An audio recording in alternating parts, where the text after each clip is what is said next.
Hey guys, tonight we're doing something a little different. You've probably heard whispers, half-truths and romanticized tales about the mysterious forbidden world of the Sultan's harem. But tonight, we're going in. Not as tourists, not as time-travelling creeps, no. You're slipping barefoot down polished marble corridors with walls so thick they've swallowed centuries of secrets. You're not ready for this. Actually, you probably won't survive this, but that's okay, we're doing it anyway. So before you get comfortable, take a moment to like the video and subscribe, but only if you genuinely enjoy what I do here. Let me know what city you're watching from and what time it is there. I want to know who else is staying up way too late diving into history's shadows. Now, dim the lights, maybe turn on a fan for that soft background hum, and let's ease into tonight's journey together. You find yourself standing in front of a set of gates taller than any house you've ever seen. They're gilded with gold leaf studded with dark blue stones, and guarded not by armed soldiers but by silence. A strange, soft quiet that blankets everything. This is the entrance to the Topkapi Palace, but more importantly, to its most secretive heart, the Imperial Harem. The name harem doesn't just mean women lounging around on cushions, it means forbidden. It means sacred. It means no man enters here, unless you're the Sultan himself or one of the black eunuchs who surrendered their manhood to serve this space. And tonight, you're neither, so tread carefully. Eyes down, voice low. The air changes as soon as you cross the threshold. Cool marble floors steal the warmth from your feet. Jasmine clings to the air, but so does something else. Something old, dusty and hidden. The light here is filtered through latticed windows, patterned like spiderwebs, casting strange shapes across velvet drapes and tiled walls. You move past the Golden Road, a narrow corridor that only the most trusted feet ever touched. They say its name came from the coins the Sultan would toss along the floor during special ceremonies, so the concubines would scramble after them, robes fluttering, hair undone. Whether that's true or just an invention of later Western visitors is still debated, but it tells you something about how people viewed this place: luxury and submission, power and spectacle. The layout of the harem isn't just architecture, it's hierarchy carved into stone. The deeper you go, the higher the rank. First come the servants and lowest-ranking concubines, packed into tiny shared rooms with just enough space for a cushion and a hope. Then the slightly more favoured girls, maybe with a little more privacy, maybe with silk bedding. Farther still, past courtyards and tiled chambers, lies the domain of the Sultan's mother, the Valide Sultan, whose room alone has gold-plated walls and a private bath bigger than most villagers' homes. You turn a corner and suddenly find yourself in a small courtyard, where a fountain trickles quietly. This is where the girls would gather when they weren't being trained, tested, or chosen. But don't picture laughter or lazy lounging. Think strategy. Every smile could be a knife, every compliment could be poison dipped in honey. Here, girls from Greece, Circassia, Ukraine, the Balkans, North Africa, Persia, all strangers to each other, were thrown into a silent competition for survival. The historical fact is this: the harem wasn't just a den of pleasure. It was a political institution. The women inside weren't just passive beauties. Many of them became advisors, manipulators, power brokers. Some even ruled the empire from behind a curtain. Now for a fringe twist. There's a little-known theory that some concubines may have secretly practiced magic. Folk rituals brought from their homelands, hidden under the cover of religious rites. Little altars tucked in corners, prayers whispered in languages no one else spoke. No hard evidence, of course, but whispers from old letters and court records hint at charms found under beds, strange symbols sewn into robes. But here's where historians start debating. Was the harem truly a prison? Or was it one of the only paths to power for women in the empire? Some scholars argue that yes, it was a gilded cage, but it was still a cage. Others say it gave women from nowhere the chance to become queen mothers, advisors, even puppet masters of the Sultan. And then there's the uncomfortable truth that both can be true at once. You brush past a hanging tapestry, faded with time but still elegant. On it, embroidered birds perch in a cypress tree, stitched in thread of silver and green. Above it hangs a lantern, its glass etched with Quranic verses, throwing soft glows against the ceiling. You're not just walking through rooms, you're walking through whispers. You pass a small door with ironwork so delicate it looks like lace. It leads nowhere now, bricked up and forgotten, but once it connected directly to the Sultan's private quarters. A secret passage, a velvet-covered tunnel of temptation and ambition. They say the Sultan's favourites would be escorted down it by eunuchs late at night. What happened after? That's the part the records always conveniently leave out. In the distance are low musical bell chimes. Not a clock. More like a cue. That would have been the signal for evening routines. Prayers, baths, maybe a private audience if you were summoned. You can almost see them now, young women practicing calligraphy by oil lamp, whispering jokes in their mother tongues, or staring silently at the ceiling, wondering if their name would be called or forgotten forever. And you're just a ghost here. A pair of invisible eyes drifting through a palace that was never meant to be seen from the inside. You walk slower now, half in awe, half in dread, because for all its beauty you can feel it, that hum of tension in the walls like the palace is holding its breath. Stories happened here. Ugly ones, glorious ones, hidden ones. You stop in front of a heavy door carved with tulips. It leads deeper, farther, toward the private quarters of the women closest to the Sultan. But that's for another night, or at least the next section. You slip through the carved tulip door, and the air shifts again, heavier now, thick with the scent of rose oil and incense that's been burning for centuries. The space tightens too, like the palace itself is narrowing its eyes. Ahead of you lies a small quiet hallway. No guards, no servants, just low archways and doors with iron bolts. This is where the real power begins, not with the Sultan, but with the people he trusted to manage everything he didn't understand, the eunuchs. Now, take what you think a eunuch is and throw it into the Bosphorus. These weren't just ceremonial gatekeepers in silk slippers. The eunuchs of the Ottoman harem, particularly the black eunuchs from East Africa, were the architects of the entire operation. The enforcers, the diplomats, the note-passing spies. No scandal moved without them knowing. No alliance was forged without their hand guiding it. And their leader? The Kızlar Ağası, chief of the black eunuchs. This guy had keys to every door, ears in every corridor, and more political pull than half the viziers combined. Yet ironically, his own past was marked by violence and loss. Most of these men were captured as children, castrated against their will, and trafficked across deserts and oceans before they ever laid eyes on Topkapa's gleaming domes. You pass one of their chambers, small, austere, a single mattress on the floor, a pair of prayer beads hanging on a hook. No gold, no paintings, no silk, just discipline. And maybe, behind those stoic eyes, a lifetime of silent rage. But you wouldn't even know. They weren't the type to flinch, even when surrounded by jewels. Here's your historical fact. The black eunuchs were originally brought into the palace system around the 16th century. Before that, white eunuchs, mostly from the Balkans, had served in similar roles. But the Ottomans grew paranoid about Balkan-born eunuchs harbouring loyalties to local communities. Black eunuchs, by contrast, were isolated, with no geographic or familial ties to the region, making them, in the eyes of the empire, more reliable. But it wasn't just about trust. The system was also grotesquely practical. Because these men were eunuchs, they could live among the harem's women without compromising them.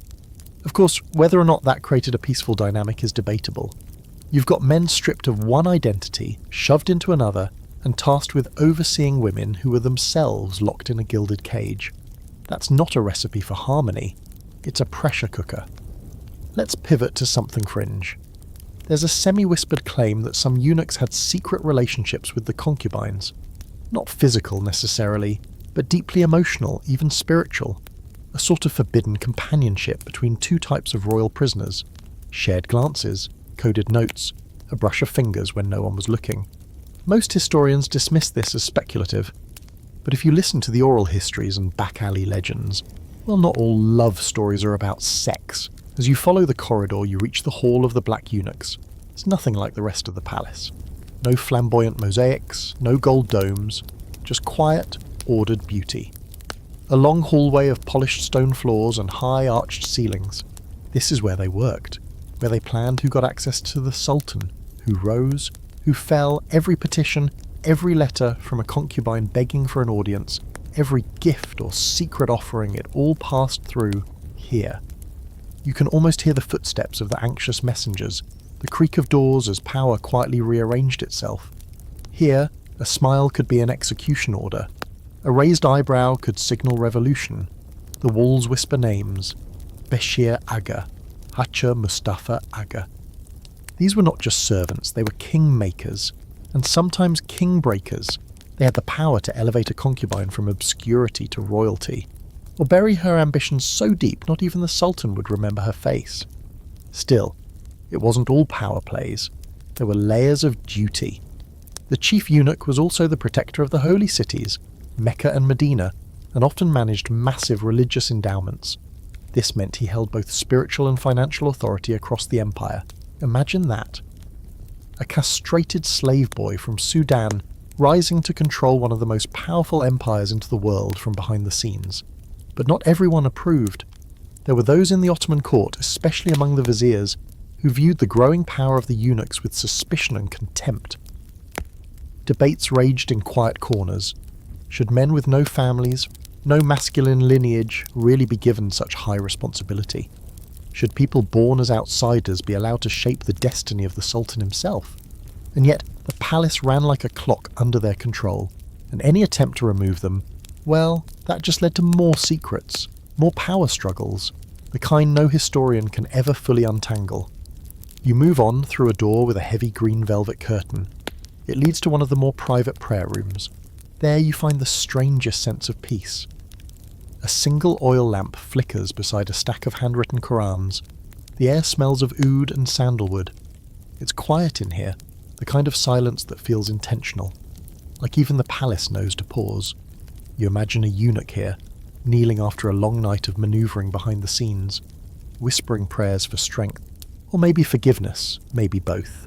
Then just before you leave, you spot something odd. A pair of slippers at the threshold. One red, one black, both worn thin, not something you'd expect in a place of such careful order. But maybe even architects of empires have private contradictions. You step back into the corridor, your mind spinning. Power doesn't always roar. Sometimes it whispers, organises and waits. And here in the heart of the Sultan's harem, the men with no sons, no lovers, and no names of their own still manage to write entire chapters of history. You tighten your shawl and follow the lantern light. Deeper still. Your steps soften as you move deeper, and suddenly the palace grows hushed in a different way. Less like silence, more like a breath being held behind heavy curtains. You've now entered the concubines' quarters. Not the lavish suites of the favourites, no, those are still several layers in. This part of the harem is where most women lived. Not queens, not sultanas, not even hopefuls yet. Just girls. Some barely past childhood, some torn from noble families, others taken from tiny mountain villages they'd never return to. Here is where you first start to understand beauty in the harem was a weapon, but it was also a trap. The room you're in now is long and dim, illuminated only by shafts of sunlight slicing through wooden lattice windows. Cushions are spread in a careful grid along the floor, each one marked by small personal tokens, embroidered handkerchiefs, wooden combs, maybe a necklace too cheap to be confiscated. There are no mirrors. You notice that right away. No polished silver, no chance to see yourself clearly. If you want to know how you look, you'll have to guess based on how others treat you. That right there is part of the game. The smell of rosewater and soap lingers in the air, but underneath it is something sadder. Linen left damp too long, hair oils past their prime, the scent of 100 hopes wilted just slightly, a chorus of muted dreams.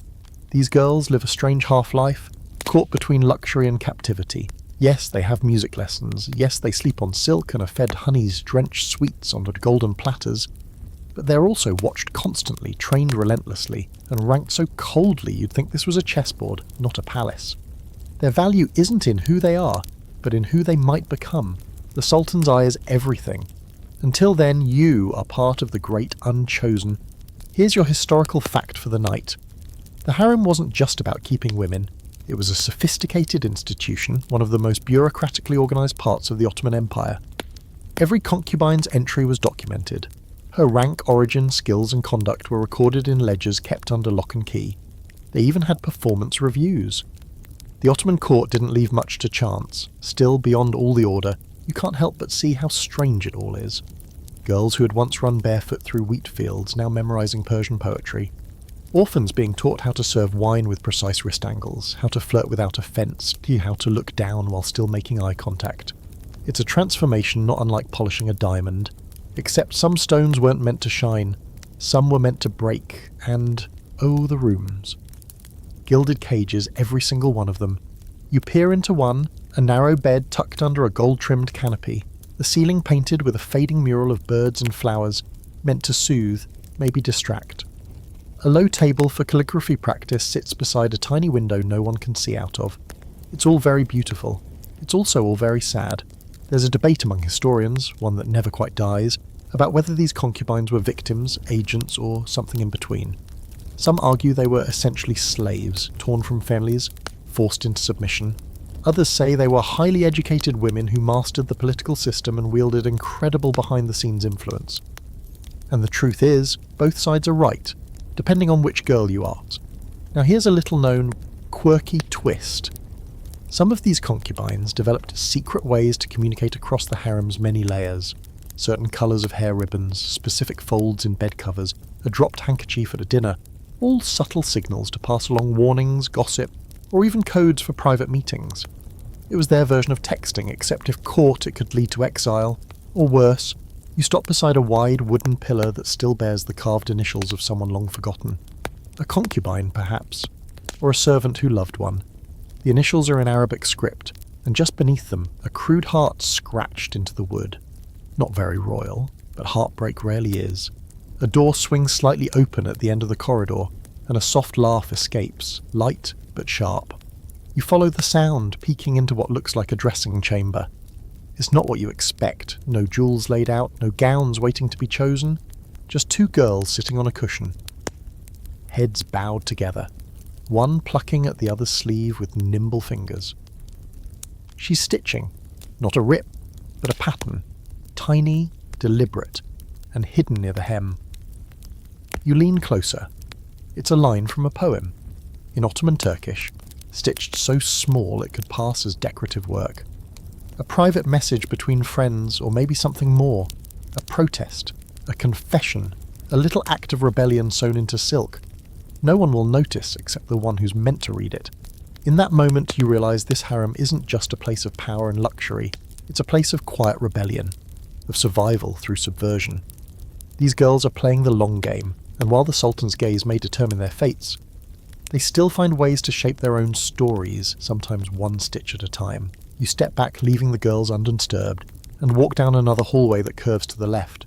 The mosaic tiles on the walls start changing, blues and greens giving way to soft purples and gold. You're getting closer to the elite inner circle now. The favourites, the mothers of princes, the ones with the ears of kings, but for now you pause here in this quieter zone, where dreams are still forming and names are still being forgotten. One last glance back. A girl sits alone in the corner of the communal room, tracing invisible shapes on her lap. Maybe it's poetry, maybe it's prayer, maybe it's for nothing, but it feels like the beginning of something, just not for you. Time to keep moving. You turn another corner, and everything changes again. The air feels thicker here, warmer, maybe more perfumed, but not in a comforting way. More like the air in a room that's just been vacated after a tense meeting, where something important and invisible still lingers. You're entering the next layer of the harem's living quarters, the world of those chosen by fate, politics, or pure luck to step out of the mass of nameless girls and into the ranks of potential power players. This is where the recruitment game starts to make sense, or rather, where the madness of it fully hits you. Because nothing about how girls were chosen to enter the harem, or rise within it, was fair or consistent. There was no application, no audition, no polite conversation about life goals. If you were born in the wrong place, too bad. If you were born in the right place but lacked the right hair, too bad again. The girls who ended up here came from everywhere the Ottoman Empire touched, and beyond. Some were taken during raids and military campaigns, others were purchased from slave markets. A few came from families who donated their daughters willingly, hoping they'd catch the Sultan's eye and send fortunes back home. Imagine that, your parents packing your bags and brushing your hair, not for marriage or school, but for a lifelong gamble inside a palace you'd never be allowed to leave. You stop by a window, more of a slit in the wall, really, and look out over the inner courtyard. It's a small tiled space always kept spotless, where the new arrivals would sometimes be allowed to walk. Supervised, of course. One wrong glance, one raised voice, and back inside you went, sometimes for days. Here's your historical fact. Concubines were mostly non-Muslim when they arrived. This wasn't an accident, it was part of the system. Ottoman law forbade enslaving Muslims, so most girls were brought in from Christian communities across Europe or animist and pagan regions in Africa. Upon arrival, they'd be converted to Islam before stepping foot in the palace proper. It was less about spiritual awakening and more about legal control. And the recruitment standards? That's where things get weird. Yes, beauty mattered, but not in the way you might assume. Pale skin was often prized, but not always. Some sultans preferred darker complexions, others lighter. Tall, short, freckled, dimpled, curly-haired. These were all variables, not absolutes. What mattered more was balance, symmetry of face, graceful posture, certain soft features that fit within the empire's ever-shifting beauty ideal. Now for the quirky twist. One record from a 17th century visitor notes that a girl was rejected from entering the harem because she had a single crossed eye, but was immediately hired to sing behind a screen during private dinners because her voice made the sultan cree, so yes, exceptions were made. But you wouldn't want to be the one hoping for one. You can imagine the chaos. Dozens of terrified girls, most barely able to speak the same language, suddenly shoved into a world of rules, rituals, and daily inspections. And if you didn't measure up, you weren't necessarily tossed into a dungeon. You might just be quietly demoted to servant status, sent to the laundry rooms or kitchens, jobs still within the palace, but far from the chance of rising to power. The ultimate almost. A lot of girls came in young, very young. We're talking 9, 10, 11 years old. Not for immediate service, of course. That came later. But they were brought in early to be trained, shaped and moulded. Think of it as a disturbing cross between a boarding school, a military camp, and a reality show where elimination meant oblivion, not just bad ratings. And even after all that, after the travel, the trauma, the years of obedience, you still had to be picked. Not just noticed, but remembered. Not just beautiful, but strategically timed. If the Sultan never called for you, that was it. You might live your whole life inside the palace and never once see the man who held your fate in his ring-covered hand. There's an ongoing scholarly debate about the recruitment process, specifically whether some girls volunteered. It's true that some families did offer their daughters, hoping for elevation and wealth, but was that really volunteering or just another form of forced compliance? Historians argue back and forth. What's clear is though, choice was rarely simple here, and power never came without a cost. You pass into a large chamber used for intake and orientation. The walls are tiled in deep emerald and blue, the patterns winding like vines up to the vaulted ceiling. On one side is a long bench where girls would sit for evaluation, naked sometimes under the cold scrutiny of the Khalfa, the elder women in charge of training and ranking. Names were written down and notes taken, hushed judgments whispered. Strong hands, good for weaving. Quiet type, maybe suitable for personal attendance. Pretty, but too thin. They weren't just assigning rooms. They were sorting fates. A few more steps and you see a row of smaller rooms, each one used for observation, translation, a few nights of medical checks, behavioural watching, and unspoken vetting to see how well you adapted. It wasn't enough to be pretty. You had to be calm, compliant, elegant, but not arrogant, quiet, but not forgettable. It was a minefield. And most of these girls were too young to know they were even walking through one. In one room, you find something left behind, a small piece of cloth rolled and tied with faded ribbon. Inside is a bundle of dried lavender, a broken comb, and a coin. Not Ottoman, something older, from home, wherever that was, a talisman against whatever lay ahead.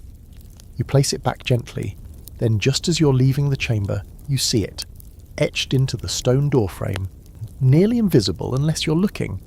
A single word scratched in a jagged hand, unseen.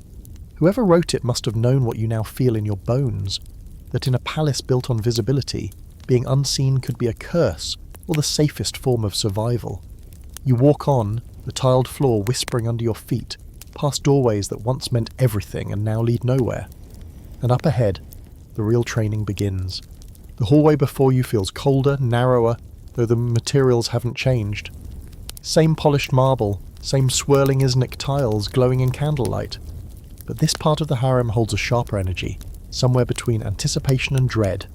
It's where girls went to be proven, not their personalities, not their skills, not even their loyalty. No, this was about something else entirely, and no one wanted to talk about it. Welcome to the virginity inspection. You step into a small chamber that looks deceptively gentle at first. Plush cushions in shades of cream and gold, a copper basin in the corner, warm water still steaming, a polished mirror, its surface scratched from decades of nervous hands. It smells like rose oil soap and something faintly metallic that you can't quite place. But under all the softness, there's a tension, thick and hard as the tile beneath your feet. Let's be blunt. Before a girl could advance in the harem, she had to be confirmed untouched. The Ottomans, like many empires, were obsessed with lineage, purity and control, especially in the palace. The idea that the Sultan's bloodline might be tainted by another man's child was unthinkable, and so every new concubine underwent a physical examination. A woman did it, usually a kalfa or a senior eunuch's assistant. Still, it wasn't gentle, it wasn't polite, it was clinical, invasive, and performed under the unblinking eyes of empire. And yes, it was routine. Girls lined up, trembling in silence, waiting their turn to be told whether or not they were acceptable for royal service, whether their entire future would remain open or slam shut forever. Here's your historical fact.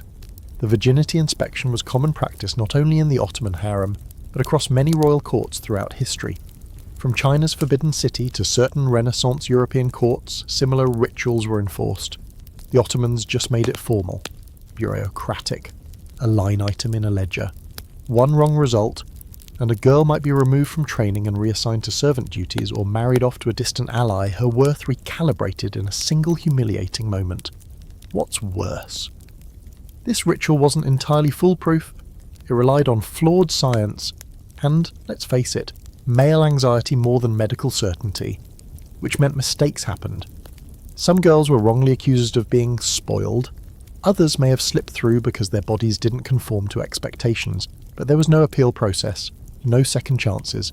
And here's your fringe fact for the night. There are unverified stories, passed down in hushed voices, that some girls faked their purity with the help of sympathetic servants, or older women who taught them tricks to deceive the exam. Tightly tied herbs, strategic cuts, even handmade devices. Risky, yes. But when your entire future depends on a single judgment, desperation becomes creativity.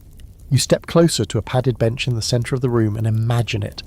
A girl sitting there, back strolled, hands clenched, eyes fixed on a ceiling she'll never forget. The only thing more terrifying than the procedure itself is what follows, or doesn't.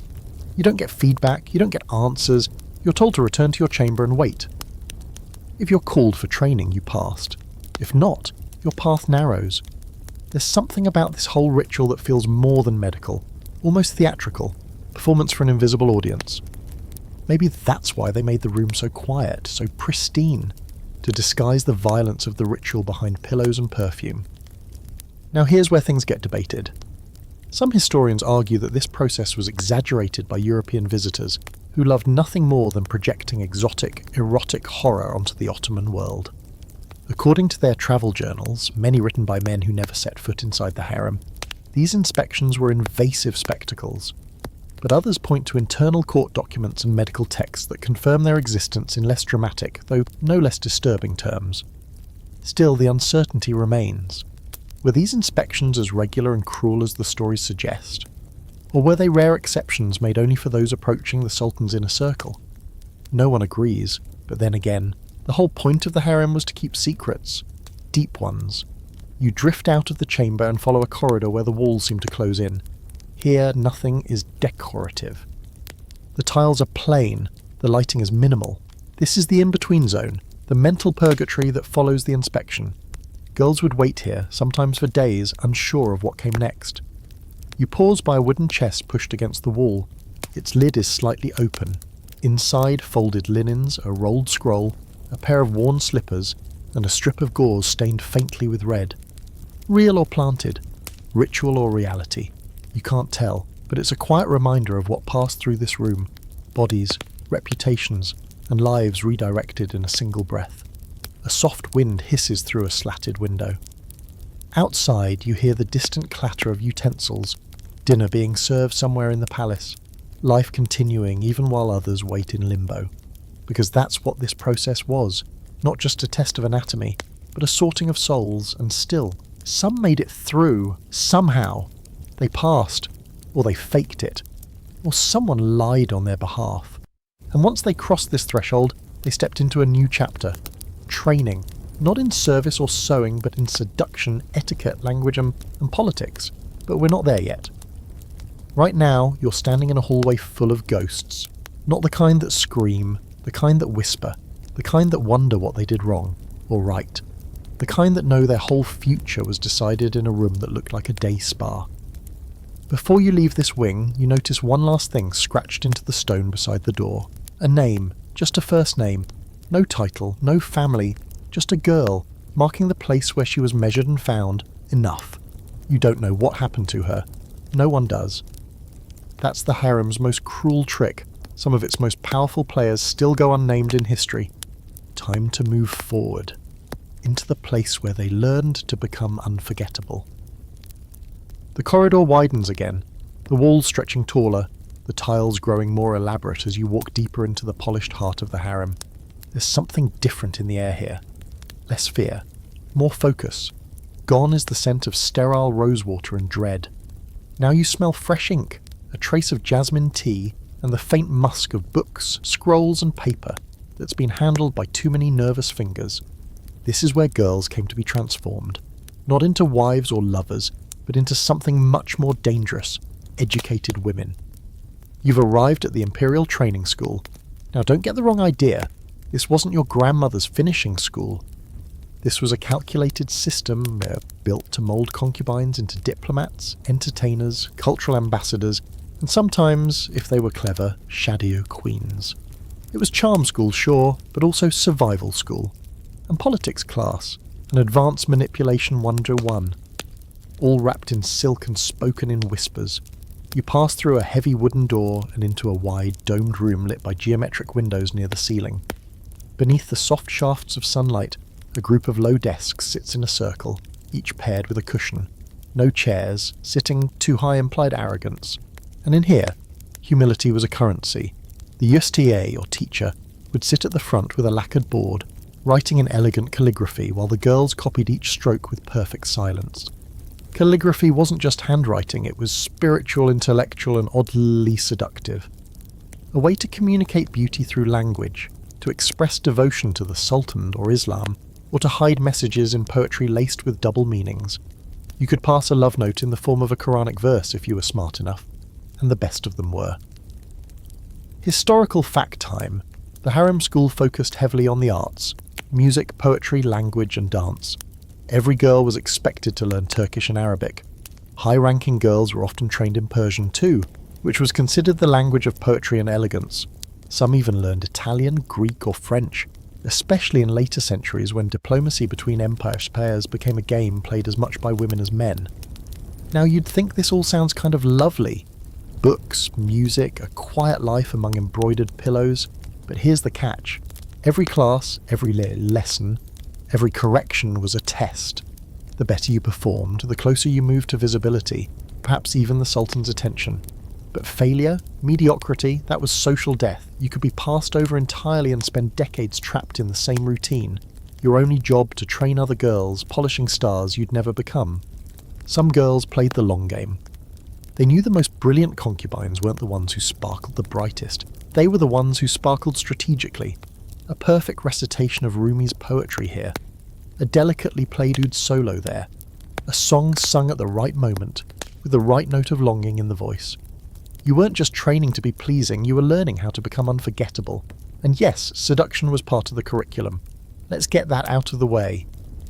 There's a lot of myth around it, curtains, pillows, peeled grapes, you name it. But at its core, this education was about control. The art of walking, turning your head just so, letting your wrist linger when pouring tea. Nothing overt, everything suggestive. Subtlety was the weapon. You weren't allowed to want the Sultan, not openly. You had to become something he wanted. A mirror of his tastes, an echo of his desires, and sometimes fruit was involved. Here's your quirky twist for the evening. There's a persistent fringe rumour, mentioned in some lesser-known palace memoirs, that one training exercise involved slicing figs while maintaining eye contact with a mirror. The idea? Grace under pressure, hands delicate, gaze calm. If you could seduce your own reflection, you were halfway there. This part of the harem feels more alive than anywhere else. You hear faint laughter behind one door, the twang of a harp from another room, a whispered debate over some line of poetry. For all its cruelty, the harem created a strange intellectual bubble for women, most of whom would have been illiterate or uneducated had they remained in their home villages. Here they learned not just how to serve, but how to shape the world around them. And here comes the debate. Scholars are divided on whether this education truly empowered women or merely refined their chains. One camp sees it as elevation. Girls from obscure backgrounds gaining literacy, music, poetry, and occasionally power. Another camp argues it was all smoke and mirrors, refined tools of manipulation taught to make obedience seem like achievement. Both views have merit, but again, ask the women who lived it. If only we could. You walk past a wall covered in hand-painted panels. Each one depicts scenes from Persian literature. Star-crossed lovers, tragic queens, monsters slain in the name of honour. In one, a girl stands in a garden holding a single rose, her eyes turned upward toward the moon. Maybe a metaphor, maybe a warning, maybe both. You follow the sound of chanting to a music room where instruments hang from the walls. Tambour, ney, cannon, each one delicate, requiring a master's touch. Girls sat here for hours perfecting their skills, often in full makeup and costume, so they'd be ready at any time to perform for the validest sultan, or an unexpected guest. Because the harem wasn't just private, it was performative, a stage with endless auditions and no guarantee of applause. Before you leave, you find a scrap of parchment tucked between two floor cushions. It's a half-written poem, in Ottoman Turkish. The ink slightly smudged. My name a secret in golden stone I sang to silence and called it home. No signature. Just longing, folded between verses. You slide it back where you found it. You step into the hallway again. You've now seen the foundation of this empire within an empire, not built with bricks or soldiers, but with syllables and songs and the soft curve of a wrist. Up ahead, the hierarchy sharpens, friendships become rivalries. And the training ends where the real danger begins. The air shifts again, as it always does here, like the walls themselves breathe and exhale depending on where you are. This new corridor gleams with cool blue tile lined with tiny windows too high to reach. The light filters down in soft streaks, catching on polished floors and gold accents, but you can't help noticing how narrow everything feels. Like the farther up you climb, the less room you have to move, which frankly makes sense. You've now entered the world of the ranked concubines. This is the part of the harem where everything gets serious. The training is over. The lessons, the song rehearsals, the endlessly practiced tea pouring, all of that was just preparation for what happens here. Because here, every woman has a title, and every title is a weapon. You are no longer a student. You are competition. And this house of silk and stone, it's a pyramid. Wide at the base, razor sharp at the top, the hierarchy inside the harem was as carefully constructed as any military command. At the very bottom were the asemi, the unranked novices, so still learning how not to drown. Above them were the kalfa, older women who served as assistants, trainers, and the occasional enforcer. Then came the gedikli, concubines who had completed their training and were deemed eligible to serve the sultan. It sounds pleasant, but it was a ruthless job description in disguise. Now here's your historical fact. The hierarchy continued rising through the ranks of the sultan's favourites. The Iqbal were those who had been noticed or summoned, even once. A single night could earn you the title, but only if you left an impression. Higher still were the Haseki, women who gained the sultan's favour long enough to be considered companions, sometimes even unofficial wives. But the most powerful position, second only to the Valida Sultan, was Haseki Sultan, a title reserved for the one true favourite. The chosen, the woman who bore him a son, the woman who could, in theory, rule the empire from behind the curtain. But let's back up. You're still walking among the Iqbal and hopefuls. This hallway is their domain, each chamber more opulent than the last, but not too opulent, not yet. You look through a doorway into a sitting room where 3 women lounge on divans, their postures as poised as statues, their eyes razor sharp. They speak softly, smiling, but not with their eyes. You don't need to understand Turkish to know this is not casual conversation. This is strategy disguised as small talk. There's music playing from a corner, a soft, slow melody from a harp-like instrument, and it lulls the room into something almost serene. But you're not fooled. You've seen the shift in the girls' bodies when another enters, the subtle freeze, the side glance, the calculated pause in speech. This place runs on invisible wires of tension, and everyone here knows how to pull them. And here's the weird little fact. Concubines didn't share rooms arbitrarily. Placement was intentional. You could be assigned next to someone meant to inspire you, threaten you, or quietly test your loyalty. Room location wasn't just about rank, it was surveillance, a living chessboard, where even your sleeping arrangement said something about your worth. The debate historians keep chewing over is this: how much agency did these women really have within this hierarchy? Was it truly survival of the fittest, or did favouritism and manipulation from the top tilt the scale? Some say the system rewarded merit, beauty, intelligence, charm. Others argue it was rigged by whispers, by eunuchs playing favourites, or even by bribes passed under prayer rugs. The truth is, the line between earned status and gifted privilege blurred constantly. You pass another chamber and glimpse a different kind of power. A woman sits alone at a table writing. The pen moves quickly, her brow furrowed, mouth tight with focus. She's not rehearsing poetry, she's drafting correspondence, possibly for the Sultan, possibly for his mother.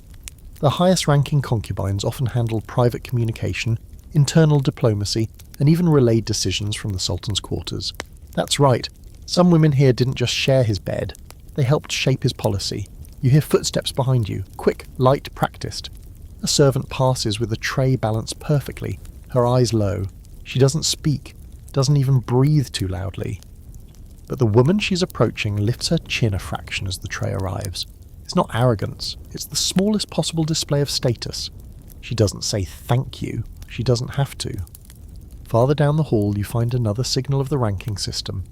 A wall hanging embroidered with floral motifs, but upon closer inspection, the colours and number of petals corresponded to the rank of the woman living behind it. Not official, of course, just one of those secret customs that evolves when 1,000 women live in competition under the same roof. You turn into a quiet alcove and find a single divan beside a window. A cushion lies undisturbed. There is a bowl of pomegranate seeds, half-eaten, and a small mirror tucked behind it. A girl's private ritual, maybe. Reflection and indulgence in one corner. But in a place like this, even a mirror is a weapon. You stare too long at your own face and you start wondering whether it's good enough, useful enough, irreplaceable enough. Because here's the reality. In this ranked world, your identity becomes a currency. You are no longer a girl named Layla from the coast. You are now Haseki Layla, favoured by the Sultan for her voice, for her grace, for that one night she read Rumi and made him cry. Until another Layla comes along. And then, you vanish. And sometimes it really is that fast. One moment you're walking beside the Sultan. The next, you're quietly moved to another wing, with fewer windows, fewer silk robes, fewer visitors. You're still fed, still clothed, still technically respected, but your star has dimmed, and everyone knows it. There's a silence here that wasn't present in the lower chambers. A kind of guardedness. The higher the status, the fewer the friends, or rather, the more dangerous the friends. Trust is a fragile, flammable thing in a place where beauty fades and alliances outlast affection. You leave the corridor and step onto a balcony that overlooks an inner courtyard reserved for the upper echelon. A shallow pool glistens in the middle, surrounded by marble benches. A few women sit in the shade, attended by silent maids. The atmosphere is calm, almost pleasant. But you can feel the calculation in every posture. Everyone here knows they're one bad rumour away from exile, and one good night away from empire. This is the fight club no one talks about. No bruises, no punches, just glances, silk, and strategy. The corridor winds to the left, then narrows again, as if the palace itself wants to funnel you into something smaller, more secret, more dangerous. You feel the temperature shift, not colder, sharper. The marble floors are polished smooth, but they carry something beneath them. A quiet hum, tension maybe, memory, or both. You've reached the part of the harem no one liked to admit existed, though it was very much real. The part where friendship went to die, the part where rivals weren't just iced out, they were removed. Welcome to the poison-scented world of harem politics, the Sultana Wars. You turn into a long, windowless corridor with high walls and low light.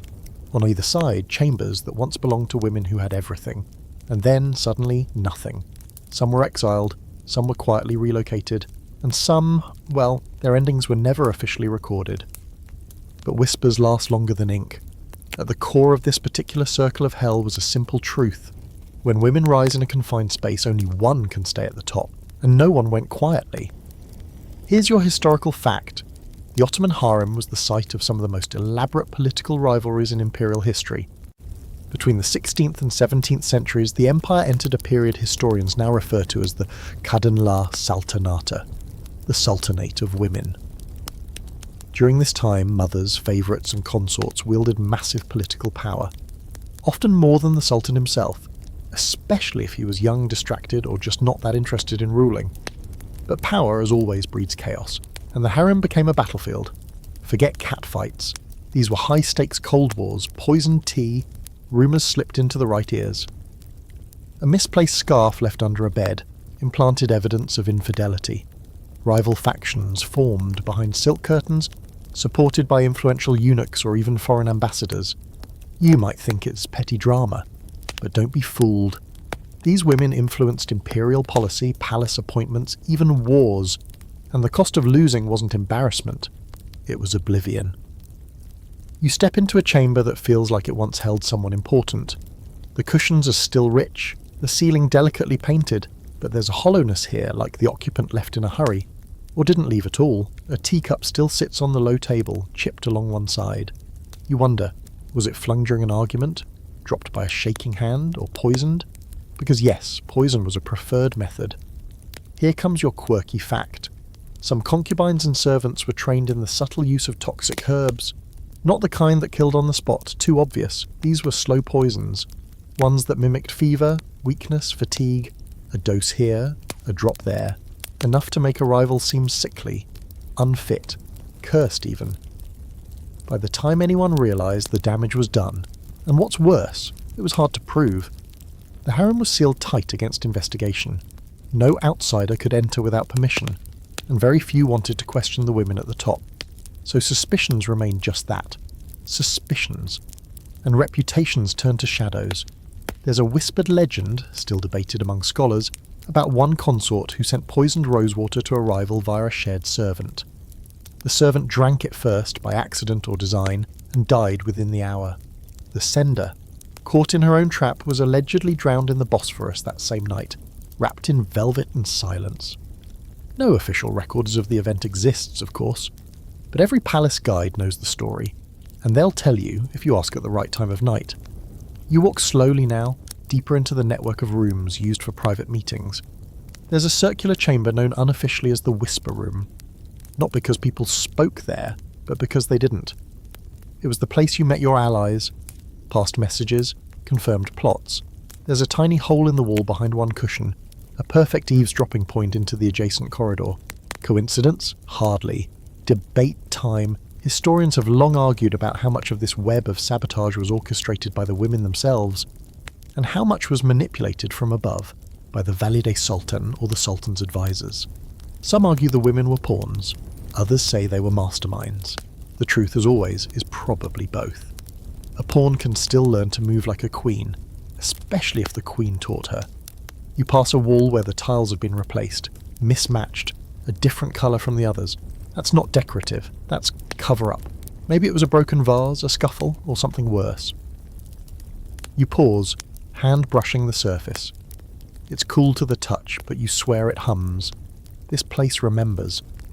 Not all wars here were quiet, though. There were loud ones too. Screamed accusations, slapped faces.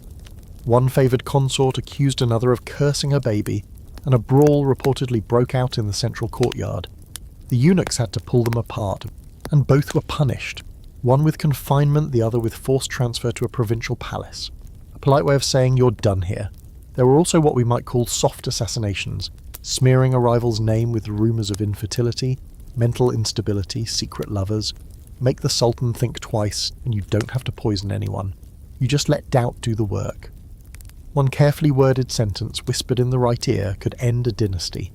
You round the corner into a chamber with no windows. It's cool and still. In the centre, a decorative screen carved with delicate arabesques. Behind it, a single cushion. This was a confrontation room, neutral ground, allegedly. But nothing in the harem was ever truly neutral. Some women left here with alliances, others didn't leave at all, and sometimes the enemy wasn't another woman. Sometimes it was your own body. Illness, aging, pregnancy complications. One misstep and the entire fragile tower you built could crumble. Even your own son's behaviour could reflect poorly on you. Mothers were held responsible for the princes they raised. If he misbehaved, she paid. You take one last look around this quieter battlefield, then move on. The wars are quieter now, but the energy remains. You can feel it in the air, in the floor, in the way certain curtains don't quite rest still. Power is intoxicating, but it's also fatal, and you're just getting closer to the ones who knew that best. The walls grow warmer again, as if lit from within. The corridor ahead is wider, more gracious, and the tilework blooms into lavish bursts of colour. Cobalt blue, burnished gold, deep emerald. The tension doesn't leave, but it changes. It becomes quieter, more calculated, less about survival, more about preservation. You're now in the deepest corridors of the Imperial Harem, where the air is thick with history and secrets that even the walls have agreed to keep. You're entering the quarters closest to the Sultan himself. This wing, often called the privy chamber, was reserved for the women who mattered most. The favourites, the mothers of his children, the ones he trusted enough to let past the velvet curtain and into the real machinery of his world. It's quiet here, not because no one's around, but because everyone knows how to move in silence. You find yourself walking along the golden road again, though now it looks different. Cleaner, brighter. The mosaics along the ceiling sparkle like stars in a carefully crafted scowl. This path led directly to the Sultan's private chambers. The concubines who were summoned to him at night walked this very stretch, escorted by a silent eunuch, their faces veiled, their thoughts impossible to read. And when they returned, if they returned, everything changed. But before we go there, stop and listen. There's a sound, faint, like breathing. You move closer to the carved wooden screen separating two rooms and press your ear against it. A whisper, a giggle, the clink of glass. Someone's telling a story in the next room, and someone's laughing, but not too loudly, always controlled. This is where the art of secrets reached its peak. You enter a room designed not for sleeping or dining, but for speaking. A conversation chamber, if you can believe that. The walls are lined with silk, the floor covered in plush carpets so soft your footsteps vanish. Here, the Sultan's favourites would sit with eunuchs, scribes, even foreign guests who were granted rare private access. Here, whispers turned into policy. Soft voices could redirect rivers. And you want a historical fact? Here it is. The women of the harem often influenced state affairs through a careful relay of information. The Valida Sultan, especially, was known to receive foreign envoys through intermediaries, sometimes even passing instructions to the Sultan himself. Letters, verbal cues, small gestures. It was diplomacy wrapped in brocade and silence. And sometimes it was espionage. You reach a small antechamber with a domed ceiling. The acoustics are perfect here. A whisper on one end is audible on the other, like a sound trick built for eavesdropping. And according to some sources, it was. There are rumours, nothing officially confirmed of course, that the architecture of Topkapi was intentionally designed to allow certain rooms to listen. Tiles angled just so. Columns placed where a conversation could carry. Fringe fact of the night. Some believe the Sultan himself had a listening chamber, tucked above the harem, where he could hear the gossip of the women below. While no documented blueprint confirms it, oral tradition insists such a place existed, an imperial version of lurking in the comments section. And speaking of gossip, this place thrived on it, but not the careless kind. Gossip here was a currency. You didn't just talk, you traded. Information about another concubine's behaviour, a eunuch's unusual movements. Whispers about which foreign dignitary sent a gift with double meaning. Every detail could be turned into leverage. You turn into another chamber, smaller this time, where the walls are painted in pale green and rose. A writing desk sits near the window, papers scattered across it. One letter is half burned in the brazier, still curling at the edges. You can't make out much, just a single line. She will not last another week. No signature, no recipient, just floating dread. The kind that lingers even after ink is gone. Debates among historians centre on just how powerful these inner circle women really were. Some argue their influence was exaggerated, mythologised by later generations trying to romanticise the East. Others say it was understated, that these women, especially the Valida Sultan, effectively ran the empire when the Sultan was too young, too uninterested, or too overwhelmed. What's agreed upon is this: their presence in politics wasn't imaginary. It just didn't leave the kind of records that male-led councils did. But if you look closely, you'll find traces. Diplomatic letters that changed tone once a certain woman rose in favour, sudden shifts in foreign policy after a royal birth, or mysterious appointments that coincide with a favourite concubine's rise in status. You exit the room and walk into a small enclosed garden. This too was part of the inner sanctum. The private garden of the Sultan's favourites. A quiet, fragrant place meant for solitude, meditation, and yes, the occasional veiled meeting. Orange trees line the path, their scent mingling with lavender and mint. A stone bench curves around a fountain shaped like a blooming lotus. Everything here is curated for calm, but that calm was often a mask. One of the strangest artefacts found during restoration work was a small box buried beneath one of these benches. Inside, a bundle of letters, love notes, poems, and fragments of prayers. None signed. Some addressed to the beloved, others simply trailing off mid-thought. Were they hidden to protect the sender, or buried to forget someone too dangerous to remember? You sit for a moment by the fountain, watching the koi swirl beneath the surface. One moment of stillness in a palace made of movement. You think of all the voices that passed through here. Women who entered young, unsure, then learned to speak the right words at the right moment in the right tone, and changed everything. This wasn't just where women lived, it was where they listened, where they negotiated, plotted, and occasionally destroyed. Now, you rise. There's still one more door ahead, larger than the rest, velvet-lined, the kind of door no one opened without permission. You're about to enter the most exclusive space in the entire palace. Not the Sultan's room, not yet. The room of the Valide Sultan, the mother of the empire. The door ahead looms, grand yet solemn, as if it understands exactly how much history has passed through its frame. The velvet is faded but still regal, embroidered with tulip patterns in deep crimson thread.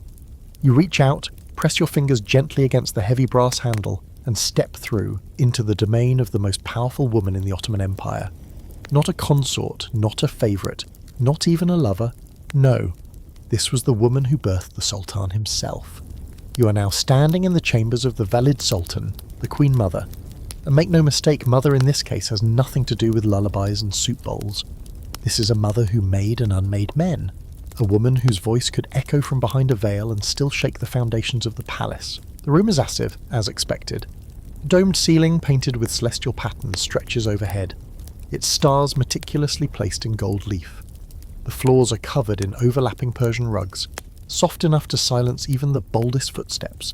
To the left, a series of arched windows filter in morning light, which dances across a table scattered with correspondence, scrolls, and sealed documents. This is not a place for rest. It's a command centre. Historically, once a concubine bore the Sultan a son, especially one who survived infancy, her status changed immediately. She became part of the sacred bloodline. If her son ascended the throne, she became the Valide Sultan, and from that moment on her power rivaled that of the Grand Vizier, sometimes greater. Why? Because a sultan might replace his viziers, he might dismiss his generals, but his mother? That woman helped raise him. She knew things he didn't even know he'd told her. Here's your historical fact. Valide sultans had access to extraordinary wealth, sometimes granted entire administrative territories to manage, and maintained their own court of advisors, scribes, and eunuchs. They issued orders, arranged marriages, vetted petitions, and occasionally appointed religious leaders, all from within these walls. The Ottoman Empire may have been led by men, but its heartbeat, at least for a couple of centuries, was undeniably feminine. You step deeper into the room and notice a divider, an ornately carved wooden screen where the Valide Sultan could sit and listen to visitors without being seen. It's almost theatrical, like she's both participant and audience in the performance of power. You imagine her sitting behind that screen as envoys bow and plead and praise her son, knowing full well that it's her opinion they're truly here to win. And yet the Valide Sultan wasn't untouchable. Her power came with sharp strings. She had to remain above suspicion, manage the rivalries among the concubines, maintain her son's trust, and, most critically, protect the royal bloodline. If her influence ever wavered, if she favoured one consort too openly or opposed a political appointment too loudly, she could find herself exiled to the old palace, glorious retirement home in theory, political burial ground in practice. Still, the truly skilled Valide sultans lasted decades. They advised their sons through war, scandal, rebellion, and palace intrigue. Some outlived multiple sons. One, Qasem Sultan, was so powerful that she remained the de facto ruler even after her son died, guiding her grandsons through childhood and into rule. Another, Nurbanu Sultan, maintained diplomatic correspondence with Venice while strategically influencing the empire's internal structure, or while technically never stepping foot outside the harem. But here's your fringe twist.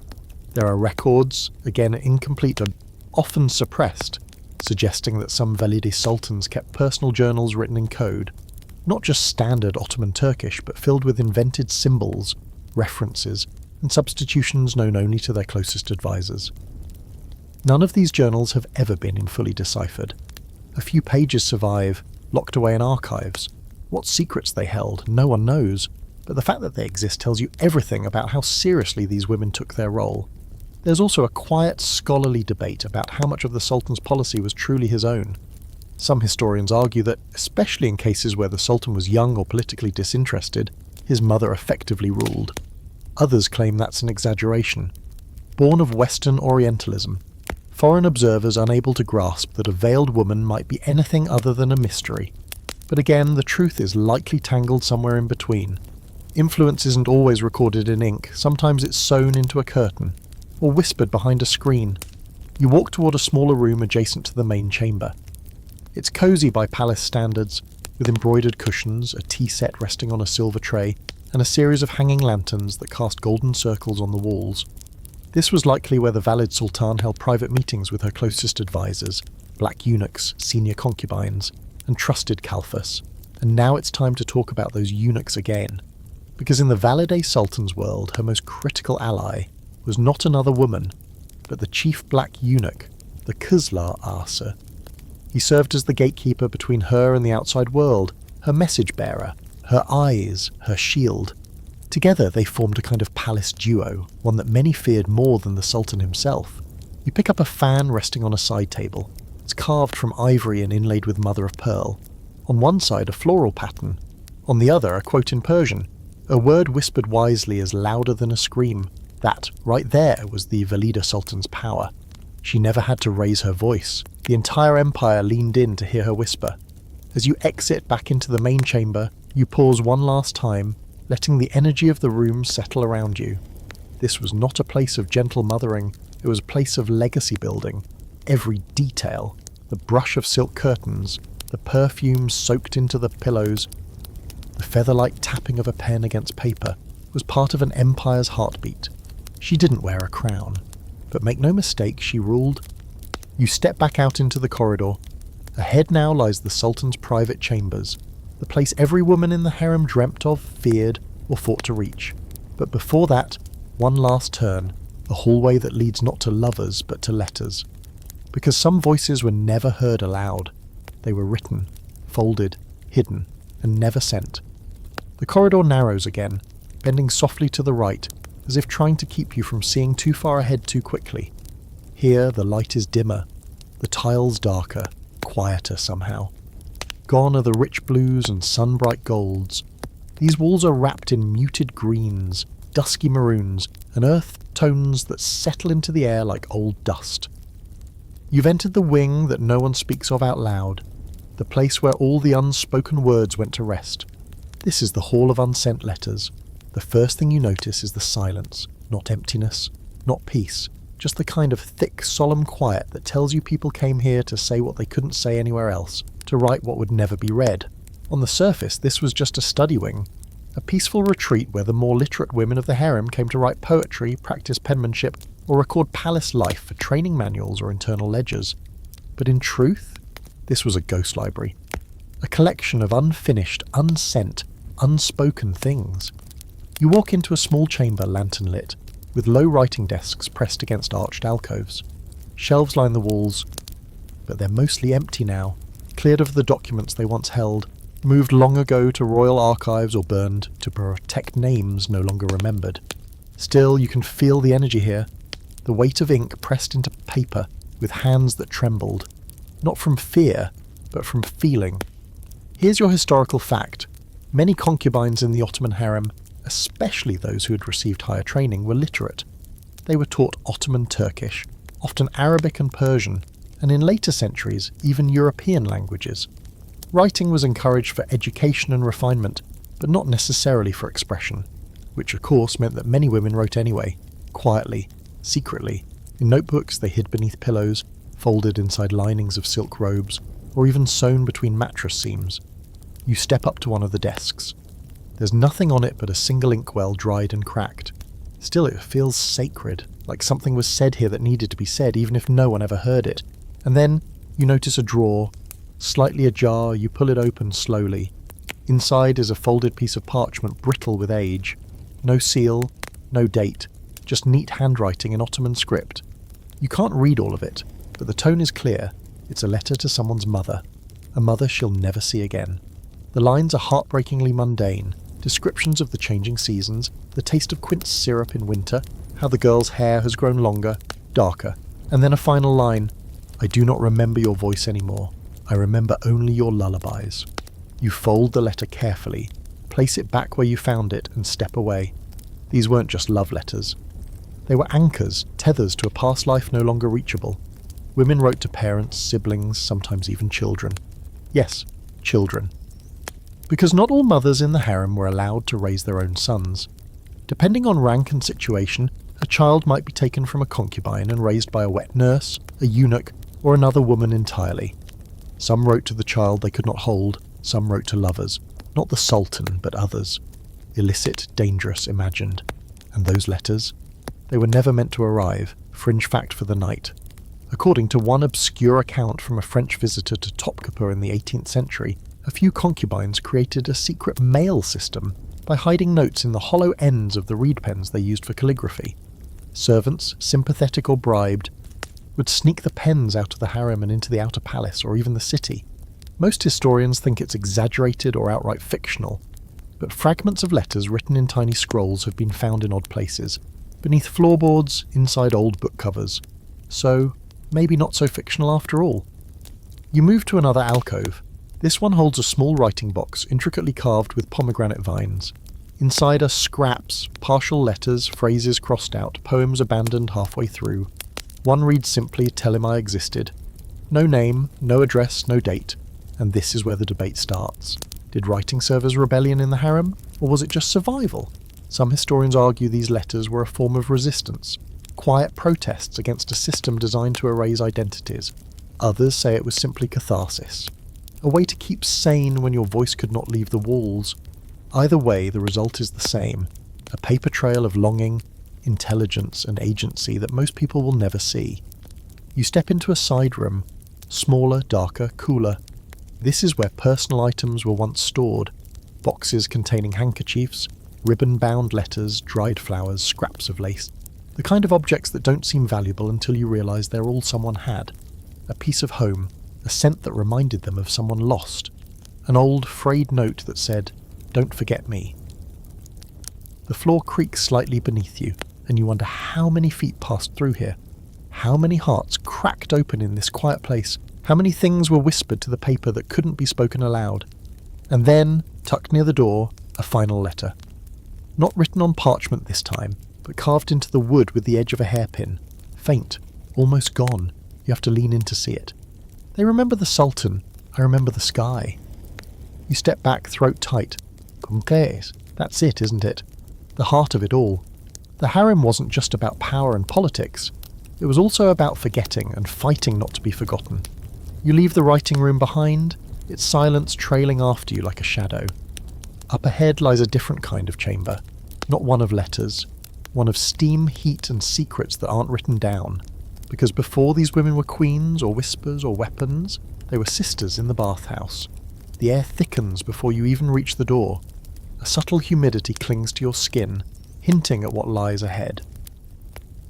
Your footsteps soften against the stone as you pass into the harem's hammam, the bathhouse. But don't picture a casual soak in scented water gossiping over cucumbers and clay masks. No, this is something entirely different. This is steam wrapped in politics, soap laced with strategy. Welcome to the most revealing room in the palace, both literally and otherwise. The heat hits you first, dense, enveloping, like walking into someone else's breath. The ceiling curves high overhead in a perfect dome, peppered with star-shaped glass cutouts that filter soft beams of light down into the mist. The air smells of lavender oil, rosewater, and something a little more raw, sweat, maybe, or anxiety. The soundscape is strange here. Drops of water echo off the stone, mingling with the occasional scrape of a sandal, the sigh of a breath. It's not loud, but it never feels quiet. Not in the way the writing room was. There's movement here, and underneath it, tension. Always. The hammam was one of the few places in the harem where rank didn't provide full protection. Because here, stripped of silk, jewellery, makeup and titles, every woman was exposed. Literally, yes, but also symbolically. In the bathhouse, you couldn't hide behind etiquette or cosmetics. This was the place where women assessed each other for strength, beauty, alliances and weakness. It was a battlefield of glances and gestures, and it was scalding. Historical fact. Bathhouses were a central part of life across the Ottoman Empire. In Topkapi, the harem's private hammam was both a luxury and a necessity. It functioned as a place of hygiene, ritual purification, and sometimes pre-ceremony preparation. Before visiting the Sultan, a concubine would be bathed, oiled, perfumed, and prepared here by her attendants. It wasn't just a bath, it was a transformation. But what you probably didn't expect is how political the baths were. This was the one space where all the women, servants, favourites, new arrivals, and even the valide sultan might share the same water, the same heat, the same moment. Not equally, of course, not without a rigid order of who entered first, who bathed in which pool, who received which oils, but still, proximity changed things.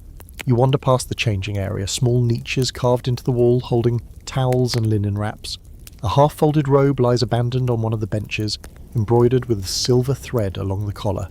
Someone left in a hurry. You enter the main chamber, the heart of the hammam.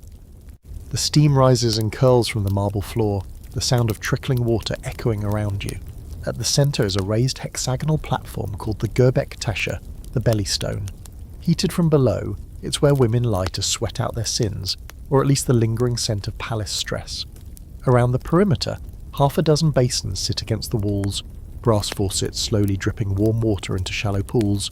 A few women, spectres now, are sitting at some edges of memory, combing each other's hair, pouring water over one another's backs, whispering words so softly they disappear into the steam before reaching your ears. You can almost hear them, the laughter too carefully timed, the compliments a shade too sweet, the silence a little too long. Because here's the thing, no one forgets who's watching, even if you pretend to be relaxed. Every movement is calculated.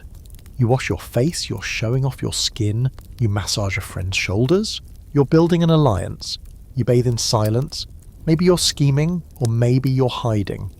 Either way, the water doesn't wash away politics, it just moves it around. Now here's your fringe fact. There are stories, admittedly rare, mostly apocryphal, of alliances formed through coded gestures in the bath. A flick of the wrist, specific soap left on a ledge, even fingernail designs drawn in henna meant to signal support, warning or invitation. Think of it as spa espionage. Subtle, invisible to the untrained eye, but potent if you knew how to read it. One of the strangest stories to come out of the harem's bathhouse is the whispered tale of two rival concubines who allegedly reconciled here, in the steam. They were both favourites once, beautiful, clever, dangerous, enemies for years. But when one fell ill and was too weak to bathe herself, the other came and washed her. No attendants, no spectacle, just hands in silence. That's it. That's the story. Whether it happened or not, no one knows. But that tale is still told in low voices by historians and tour guides alike, as if compassion too might have survived in this golden cage. As you walk the perimeter of the room, you reach a smaller side chamber, less grand, more intimate. This was the Kurna Odası, private bathing room for high-ranking women. The marble basin here is smaller but deeper, and the lighting is dimmer. It's a place of isolation, privacy, and occasionally punishment. Some say that women were sometimes confined here, the door barred from outside, left in heat and darkness to reflect, suffer, or recover from scandal. There's no solid proof, of course, just scuff marks on the inside of the doorframe, a few deep scratches on the marble floor that don't quite make sense. And now the debate. Was the hammam truly a place of sisterhood, or just another arena for performance? Western observers romanticized it endlessly, suggesting it was a place of unity, shared rituals, feminine solidarity. But the truth is more layered. Yes, friendships were formed here. Yes, there were jokes, stories, even the occasional splash fight. But behind all of it lived the relentless awareness of status, rivalry, and the fact that at any moment someone you laughed with might become your downfall. You return to the main chamber and glance back at the Göbektaşı. It's empty now, just a circle of heat and silence. You imagine a girl lying there, eyes closed, hands folded across her chest, dreaming not of the Sultan, but of the sky beyond the harem, or perhaps of nothing at all. Maybe the only real escape was in these stolen moments of warmth and water, where no letters needed writing and no plots needed whispering. But the moment ends. It always does. You step out of the steam and back into the cooler corridor. A servant offers a towel, a robe, and a bowl of cool water. You accept none of them. Instead, you keep walking. There's something ahead. The next door is darker, heavier. It opens not with a squeak, but a soft sigh. This is it, the door that leads to the Sultan's private quarters. Not everyone gets summoned. Fewer still survive what follows. The door is heavy. Heavier than any you've passed through so far, carved from dark wood and banded with brass. It's the kind of door that doesn't just open. It grants passage, and only to a chosen few. You hesitate, not from fear exactly, but from knowing that once you pass through, nothing will ever be the same. You're standing at the threshold of the Sultan's private chambers, the epicenter of power, luxury, and carefully curated danger. You push gently. The door swings open without a sound, revealing a room so meticulously arranged it feels almost artificial. A living zabndi, the air inside is perfumed. Frankincense, musk, something sweet underneath, maybe saffron. The light glows amber, filtered through stained glass panels that cast fractured colour across the marble floor. Gold glimmers on every surface, but not in excess. This isn't gaudy, it's calculated opulence, the kind designed to humble. At the far end, the Divan Humayun, the imperial couch, sits beneath a domed canopy of velvet and tassels. Cushions are arranged just so, each covered in fabric worth more than a small village. The room is empty now, of people anyway, but it thrums with memory, with decisions made, bodies welcomed, hearts broken, and occasionally lives ended. This is where the Sultan received his favoured consorts. Not all of them, not even most of them, just the select few. The ones whose names were whispered in corners and scribbled into ledgers, the ones the palace staff would speak of for years in the past tense. She used to be summoned. She was the favourite once. Here's your historical fact. While the popular image of a sultan surrounded by hundreds of concubines in one giant orgy of silk and cushions makes for fun Western paintings, the reality was far more structured. Most sultans had only a handful of true favourites at any given time, often focusing their attention on one woman for years. The selection was handled carefully, often advised by the Valid Sultan and mediated by the chief black eunuch. Even the summons was a ritual. A scented handkerchief sent as a signal, a eunuch appearing at the door, a bath drawn, a dress chosen, a heart racing, and for the chosen woman this moment was everything. Her training, her poise, her politics. Everything she had rehearsed was for this. The walk down the golden road, the entry into this chamber, the first glance, the first silence, and the one thing she couldn't control, whether she would be remembered tomorrow. You step forward, slowly, letting your gaze travel the room. There's a long mirror in one corner, its edges inlaid with mother of pearl. In it, you catch your reflection, and suddenly you understand why mirrors were rare in most of the harem. In here, they weren't just decorative, they were instruments of self-doubt. Imagine standing here in front of it, dressed in layers of silk, your body scrubbed, oiled, perfumed, trained to perfection, and yet, utterly unsure of what would come next. Because here's the secret they didn't teach in charm school. Being summoned wasn't always a reward. Sometimes it was a test. Sometimes it was a trap. That leads us to your quirky fringe fact. there's a persistent tale among the Topkapi guides, never confirmed, never denied, that some sultans had a hidden trapdoor built into the floor beneath the divan. The legend goes that if a woman displeased him, whether through insult, awkwardness, or mere boredom, he could signal for her to be removed through the floor swiftly and silently. No one has ever found this trapdoor, but ask any palace guard and they'll all nod, as if they know it used to be there, or maybe that they just like the story too much to correct it. You move toward a smaller side room, a dressing chamber likely. Inside, the walls are lined with shelves, each containing folded garments and veils, perfume bottles, rings, bracelets, but not randomly scattered. These were offerings, gifts given by the Sultan to his favourites, and also offerings given to the Sultan, carefully chosen tokens meant to seduce, impress, or just remind him of someone's presence. You spot a narrow cabinet and open it carefully. Inside is a single slipper, red silk, worn at the toe. It's rumoured that if a concubine left her slipper behind after a visit, it meant she would be summoned again. Intentionally or not, that red slipper became a symbol. Some tried to plant them, some stole them. One was even rumoured to have sewn a love note into the sole. The note, they say, was never read. The girl vanished soon after, and here's where the debate starts again. Did these women want to be chosen, or were they caught in a cycle of hope and fear, unable to know which path led to power and which to ruin? Historians argue endlessly. Some point to memoirs and poetry that suggest real affection, loved, even. Others argue it was all performance, a life of being looked at rather than seen, of being held but never held onto. You step back into the main chamber and stand at the centre of the room, where the sunlight glints through a stained glass panel, scattering red and gold across your feet. The Sultan is not here now, but his presence is everywhere, in the arrangement of the cushions, in the scent of the air, in the memory of every heartbeat that sped up in this room. And imagine this, you've been summoned. You've waited your whole life for this. You're led in, made to sit quietly on that velvet divan, your hands folded just so. You don't speak unless spoken to. You answer with grace, and you don't look too eager. You don't look bored. You exist in that perfect, delicate middle. He studies you. You smile. And then, nothing, or everything. You leave the chamber the same way you came in, slowly, quietly, a different woman than you were before. Because now you've crossed a line. Whether or not he calls for you again, your name has been written into the inner logbook of the harem. You are now one of them. You exhale as you step back into the corridor, but you're not alone. Because sometimes the Sultan wasn't a man. Sometimes the child on the throne was only 7 years old, and the one truly ruling was his mother. The air outside the Sultan's chamber shifts again, and with it, so does the story. You've spent time inside his inner sanctum, seen where power flirted with desire, where silk turned into strategy, but now we're stepping into stranger territory. Because what happens when the Sultan isn't a man of ambition and mystery, but a boy with no idea what's going on? You're entering the peculiar, powerful world of child kings and the women who ruled for them. It's quieter here, almost deceptively so. The corridors are more muted, the rooms simpler, but don't let that fool you. This part of the palace isn't lacking in importance. It's just carefully designed to look harmless.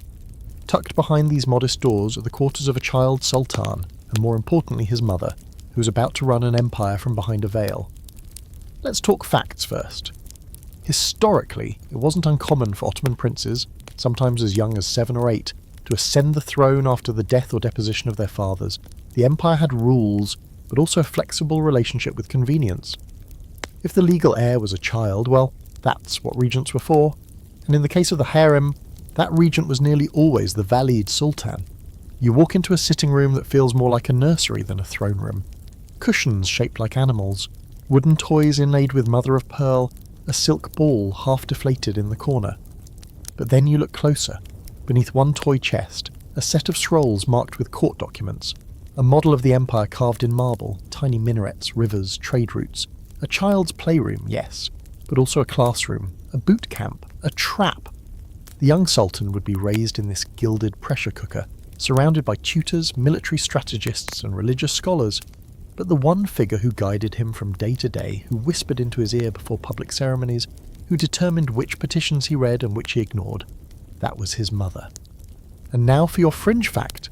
In some periods of Ottoman rule, The mother of a child sultan had so much power she issued imperial decrees in his name. These were not symbolic gestures.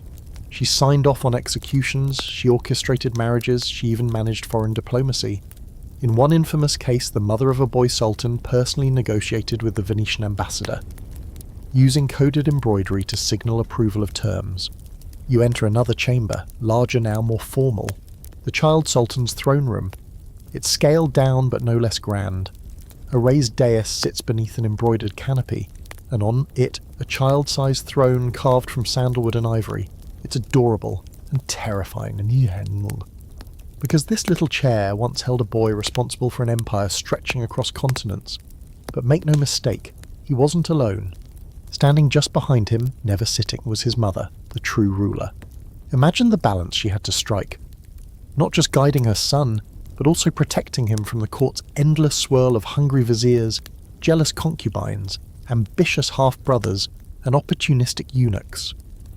Every decision she made was layered with consequence. Every whisper could become a scandal, and every misstep could cost her both the throne and her child's life.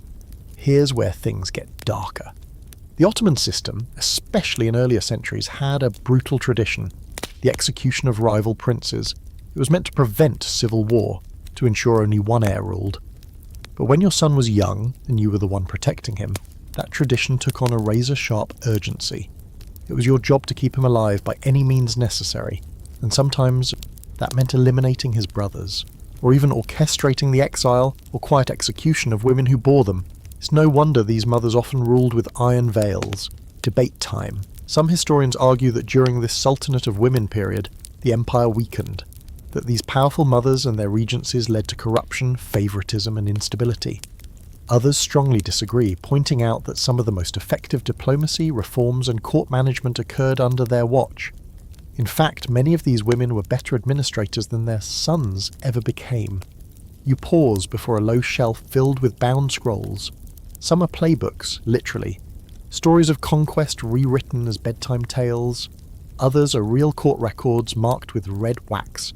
They all sit side by side, blending childhood with empire. You try to picture it.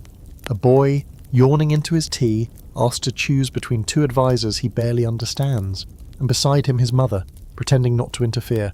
Except she does. She always does. She knows which one has hidden debts, which one has a cousin in rebellion. She gives the slightest nod. The boy repeats her preference, and the advisor bows. In that moment the empire bends, not to the Sultan, but to his mother's will.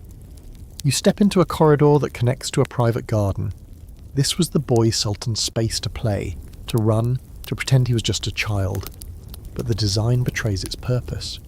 Benches line the perimeter for guards. The shrubbery is cut low to allow full visibility. Even in his moments of freedom, he was being watched.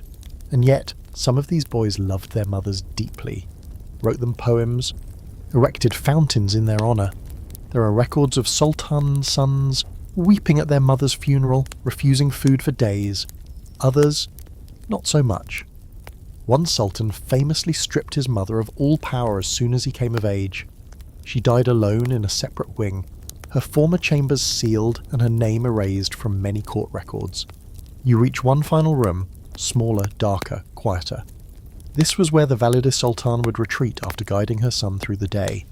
Here she would plan, write letters, whisper to eunuchs, arrange marriages, manage an empire from the shadows. This is where the mother of the empire slept, her son's survival tucked into the folds of her robe. On a table near the window lies an object you almost miss. A chessboard. The pieces are mismatched. One rook is a lion, another is a tulip, but the queen is unmistakable. Taller than the rest, carved in dark stone, regal, watchful, and you realise, Paul, that's exactly what she was. She wasn't just a mother, she was the queen behind the curtain. And now, speaking of curtains, the next ones are silk red and heavy, because you're about to enter the world of fashion and fabric, not just as ornament, but as language. You leave behind the solemn shadows of the child sultan's wing, stepping into an entirely different kind of stage. The corridor ahead is lined with hanging silks, dancing gently with every shift in the palace air. Some are plain, cream and ivory. Others dazzle, turquoise, crimson, embroidered with gold thread so fine it shimmers like dew in candlelight.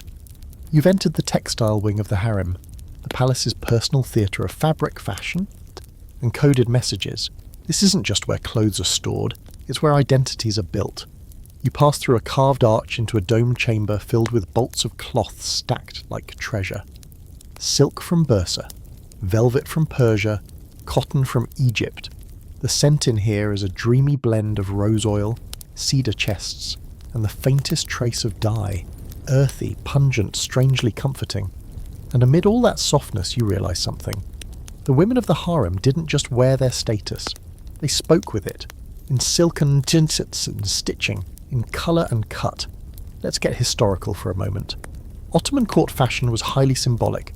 Every layer, every shade, every accessory had a meaning, especially inside the harem. Robes or kaftans were issued in ranked colours. Certain hues were reserved for the sultan's favourites.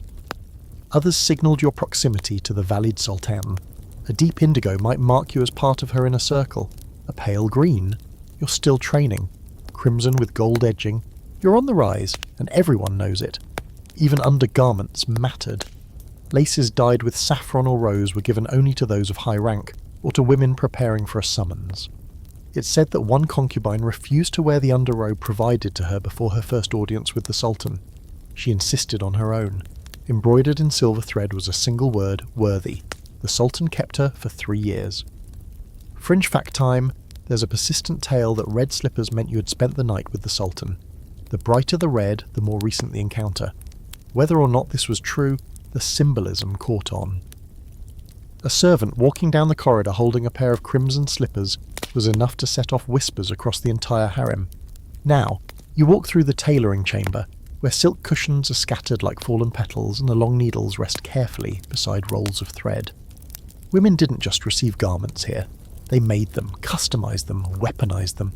Some stitched private prayers into their hems, others sewed lines of poetry under their cuffs. One favoured concubine famously embroidered a map of the palace into her shawl, detailing every corridor she'd walked before being summoned for the first time. A quiet tribute to her journey, and a subtle flex. There's a quiet scholarly debate surrounding this. Were the women dressing for themselves, or always for others? Some argue that fashion was one of the few arenas where concubines could express autonomy. Others insist it was just another layer of performative obedience. Decorating your cage doesn't make it less of a prison. But if you ask the garments themselves, if you look closely at the hidden stitches, the altered seams, the pieces intentionally misfolded in storage, they seem to tell a different story. These women knew exactly what they were doing. You reach a long mirror bordered in mother of pearl. This is where fittings happened. You imagine a girl standing there half-dressed, while 3 attendants flit around her, pinning, smoothing, adjusting. She's being transformed, not into someone else, but into her most potent version. Not a girl from Circassia, or Bosnia, or the Black Sea coast, but an idea, an image, a possibility. And don't think it was all about dresses and veils. Jewellery played its own coded game. Pearls were purity, emeralds meant favour. A single sapphire pendant could signal recent royal attention or anticipation of it. The women wore rings with stones turned inward, said to hold written blessings, verses of protection, or, in one curious case, a miniature portrait hidden under the gem. Who was it? The Sultan? A lost lover? No one knows. The ring vanished from the records, like so many of its wearers. You run your fingers over a folded kaftan waiting on a table. The fabric is cool, nearly weightless, embroidered with vines and birds and gold thread. It's too fine for everyday wear. This was made for a night of notice. A hope wrapped in fabric. A prayer disguised as a pattern. In the next room you stumble upon a wardrobe half open. Inside hang garments sorted by rank. The lowest starts simple, cream cotton, pale blue linen, functional, modest, but as you move left the colours deepen.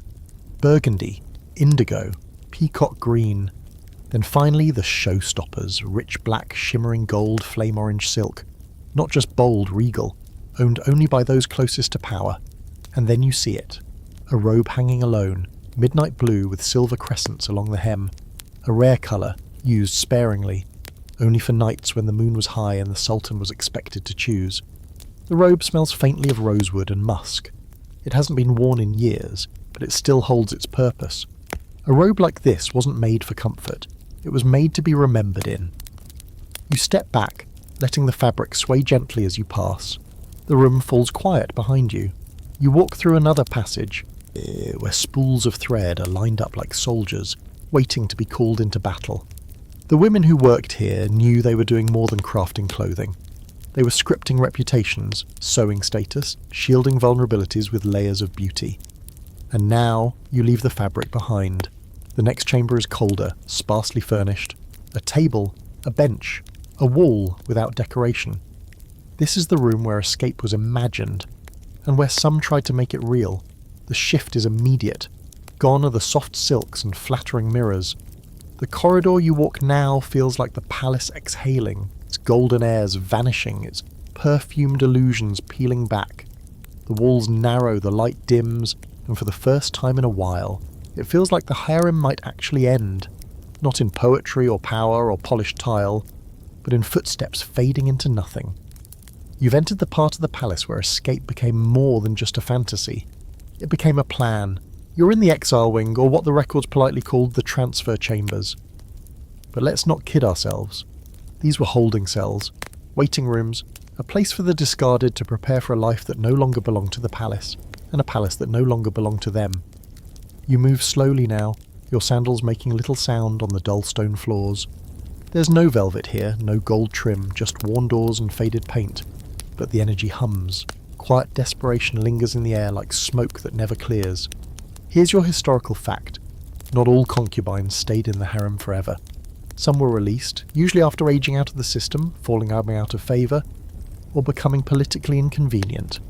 Others were married off to high-ranking officials as part of palace diplomacy.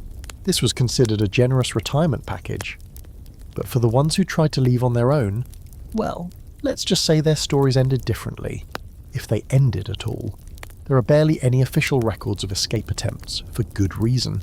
The palace didn't want to advertise that its most tightly controlled women ever tried to vanish, but oral tradition fills in the blanks. Stories passed between bathhouse walls, whispered behind embroidered fans. Girls who slipped into servant robes, who stole eunuch keys, who disappeared into the city wrapped in shadow, veils pulled tight and hearts pounding harder than the prayer drums. But did any of them make it? That's where the stories fracture. One legend tells of a girl from Georgia, brought into the palace at 13, trained for years, favoured once, briefly, then forgotten.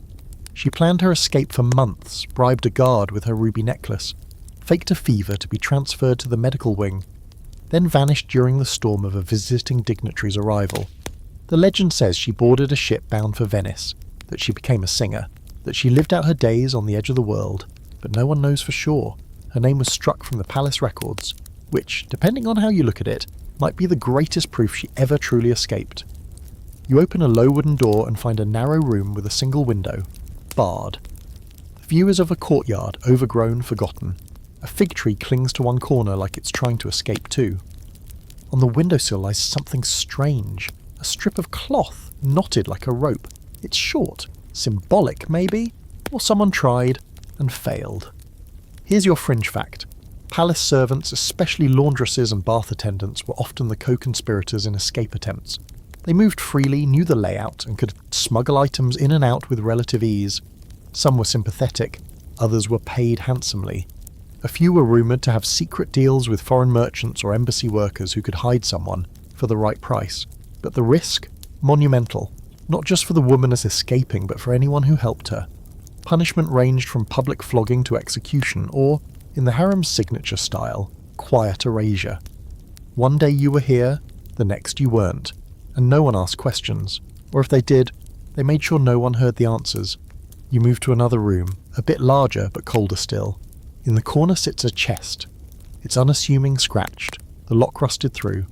You open it and find exactly what you didn't expect. A stack of headscarves. Dozens of them. Each one different. Some embroidered, others plain, a few still bearing the faint scent of lavender or sweat. It looks like a collection, or maybe a plan. The beginning of disguises. Each scarf a different version of the same woman, preparing to become someone else. There's a debate among scholars about how realistic escape really was. The palace was a fortress, after all. Guarded, controlled, watched day and night. But Istanbul was also a city of chaos, noise, and shadows. In the confusion of a festival during a shift change, with the right distraction and the right accomplice, maybe, just maybe, someone could disappear. Some argue it happened more often than we think, just that their empire had every reason to bury those stories. Others think it was nearly impossible, that the few who tried were caught, and what remains are just ghost stories told by women trying to dream a door open. You notice a crack in the wall near one of the beds, barely visible, a narrow strip where the plaster's been picked away. You crouch, peer in. Behind it something glints, a ring, nothing extravagant, copper, carved with a single star. You leave it where it is. You're not the first to snoop around here, and you won't be the last. As you rise, you hear a faint sound, wind maybe, or breath, but there's no one else in the room, just a draft, carrying the weight of all the almosts and what-ifs that have lived here. And then you see it, a narrow corridor nearly hidden behind a faded tapestry. It doesn't lead to anywhere official, just curves sharply into darkness. This was no servant's path. This was a secret exit, or the start of one. Your heart picks up. You walk a few steps, feel the floor slope downward. It's damp, cool, too short to be an escape tunnel, but long enough to be hope. You stop, because ahead of you someone scratched words into the wall with what looks like a sewing needle. They're faint, barely there, but you make them out. I was here, I was not content. A statement, a challenge, a warning. You turn back toward the light, the grand palace above, the life lived in silk and marble, but for just a moment, you imagine what it would have felt like to run. To risk everything for one breath of freedom. And now, speaking of risk, the next chamber holds secrets even more dangerous than escape, because it's where love, real, forbidden, messy love, entered the harem, and changed everything. The corridor that leads to the next chamber feels different, not colder or darker, just heavier, as if every stone under your feet has a story it's sworn never to tell. You follow the curve of the wall past carved lattice windows that let in more shadows than light, and you start to feel it in your chest, that strange flutter, not quite fear, not quite excitement, just the ghost of something dangerous and undeniably human, because now you're entering the part of the palace where love happened, or at least where people tried. The chamber you step into isn't large or flashy. No golden cushions. No perfume trays, just a small bed, a narrow desk and a window with a ledge just wide enough to sit on. The kind of room no one would pay attention to, which is exactly what made it perfect. This was the place where stolen glances became silent agreements, where servants became messengers, where eyes met across a courtyard and refused to look away again. Let's be clear, love in the harem wasn't just frowned upon, it was illegal, punishable, in some cases fatal. A concubine who dared to love someone other than the Sultan was considered a threat to imperial bloodlines. She could corrupt dynastic purity, birth a child that didn't belong, create scandal or disloyalty. Love was not part of the job description. Obedience was, but love, of course, isn't known for following the rules. You walk slowly, fingers grazing the edge of the narrow desk. A small mirror sits on its surface, cracked at the corner, and beside it, a folded note. Old, faded, the ink barely legible. You lean in and read. He left a rose at the fountain. I left my heart in the water. You feel it then, not just the drama of it, but the hunger. In a palace designed for control, love was the most radical act imaginable. Here's your historical fact. There are documented cases of concubines engaging in forbidden romances, sometimes with eunuchs, sometimes with guards, and even, in the rarest of cases, with visiting foreign dignitaries. The punishments range from immediate exile to execution. The offending male was typically beheaded. The woman, it depended on her rank. If she was low, she vanished. If she was favoured, the scandal was covered, or on occasion rewritten into something else entirely. One of the most famous stories comes from the late 17th century, when a concubine allegedly became pregnant by a young guard. The rumour goes that she passed the child off as the Sultan's. The baby was raised as a prince until a jealous rival exposed the truth. The fallout was swift. The guard was executed. The concubine was drowned in the Bosphorus under cover of night. The child's fate is unknown. Some say he was quietly adopted by the Sultan and lived out his life as a scholar. Others claim he was taken away by the guard's family and raised in secret, far from the palace. And here's your fringe twist. Some palace historians have pointed out that an unusual number of foundling children were recorded in Istanbul during certain reigns, children with no known parentage, but with access to education and money far beyond the norm. A few speculate these were hidden harem children, protected by servants or bribed officials. No proof, of course. Just patterns, just whispers. You turn toward the window and see a small engraving scratched into the sill. A heart.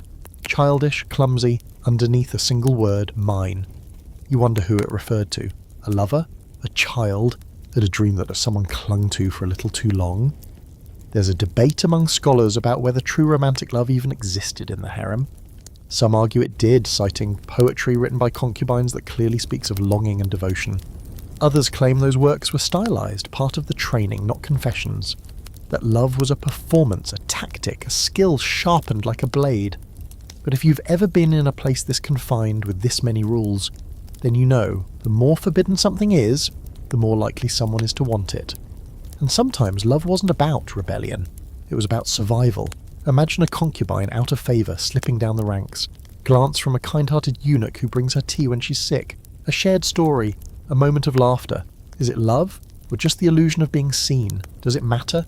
In a world where your name is only remembered if you bear a son or please a man, being loved, even briefly, might be the only real thing you have. You walk into the adjoining chamber, where the walls are covered in old tapestry. Most of it is faded, torn in places, but in one corner someone has stitched something recent. A single line of poetry sewn in thread so dark it almost disappears. I was chosen by his eyes, I died by his silence. You turn away. Not all the stories end in tragedy. One tale tells of a concubine who fell in love with a physician. She faked a prolonged illness to see him regularly. He taught her about herbs. She taught him poetry. When the Sultan died and his harem was dissolved, she was released into the city, and he found her again. They married, ran a bathhouse, and lived quietly. Whether it's true doesn't matter. Someone remembered her well enough to tell it. Because sometimes the most powerful rebellion isn't escape or sabotage. It's love. Messy, dangerous, ill-advised love. The kind that can't be embroidered into a veil or passed off as palace decorum. The kind that leaves fingerprints. You reach for the door knowing what comes next isn't romantic. It's calculated. Because if love is rare in the harem, seduction is expected. And the next chamber?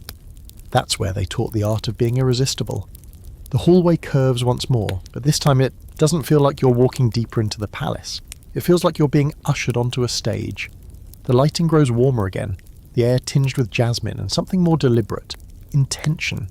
There's laughter ahead, soft, controlled, knowing you're not headed toward love, not anymore. That door closed behind you. Now you're stepping into something far more calculated. This is where seduction wasn't a feeling, it was a profession. Welcome to the chamber where they taught concubines how to become unforgettable. The room opens into a salon of sorts, elegant, glowing, but with the vibe of a classroom cleverly disguised as a dream. Cushions in jewel tones are arranged in a circle. Low tables are scattered with bowls of fruit. Bottles of perfume, trays of spices. A long mirror stretches across one wall flanked by candelabras shaped like flowering vines. Every surface gleams with a subtle sheen, like it's been recently touched. And this room has been touched. Constantly. Carefully. This was one of the most secretive and specialised spaces in the harem, reserved for the final stage of concubine training. When a girl was nearing selection for presentation to the Sultan, she was brought here, not to be transformed into someone else, but into the version of herself most likely to captivate. This wasn't about beauty, it was about presence. The instructors were older women, seasoned favourites, retired concubines, even the occasional eunuch fluent in body language and subtle psychology. They trained the girls in how to walk, how to sit, how to move their hands when serving tea. Eye contact was everything. A glance could signal flirtation, respect or mystery, depending on the angle and duration. Holding a gaze 1 second too long? That was desperation. Half a second too short? Disinterest. There was a perfect balance, and you had to live it. Here's your historical fact. The education of concubines in the Ottoman harem included instruction in manners, dance, recitation of poetry, music performance, and conversation, all tailored to appeal to the Sultan's known preferences. If he liked classical Persian poetry, You memorised Hafiz. If he preferred musicians, you practised the oud until your fingers bled. If he liked melon served cold, you learned how to slice and chill it without ever touching the flesh with your fingers. Yes, really, that specific. You step closer to one of the low tables and see an arrangement of fruits, figs, pomegranate, apricots, half peeled, some cut into perfect ornamental slices. Beside them lies a silver spoon, its handle shaped like a tulip. These weren't snacks, these were props. Tools in a lesson about temptation, elegance, and control. And now, your fringe fact. It's said that there was a practice session where the girls were taught how to eat fruit in front of a mirror, slowly, sensually, but without looking vulgar. The exercise was meant to train them in how to embody desire, not just provoke it. Some harem legends say there was a concubine who once seduced the Sultan by peeling a fig in perfect silence, placing the skin in a rose-shaped coil, and leaving the fruit untouched. He never even tasted it. He married her, and the debate begins. Some modern scholars call this sort of training objectification wrapped in artifice, young girls shaped into playthings for a single man's gaze. Others argue that the training offered the concubine something much rarer, power through performance. In a world where their lives were strictly controlled, mastering seduction gave them a unique kind of agency. They couldn't choose their audience, but they could learn how to direct the spotlight.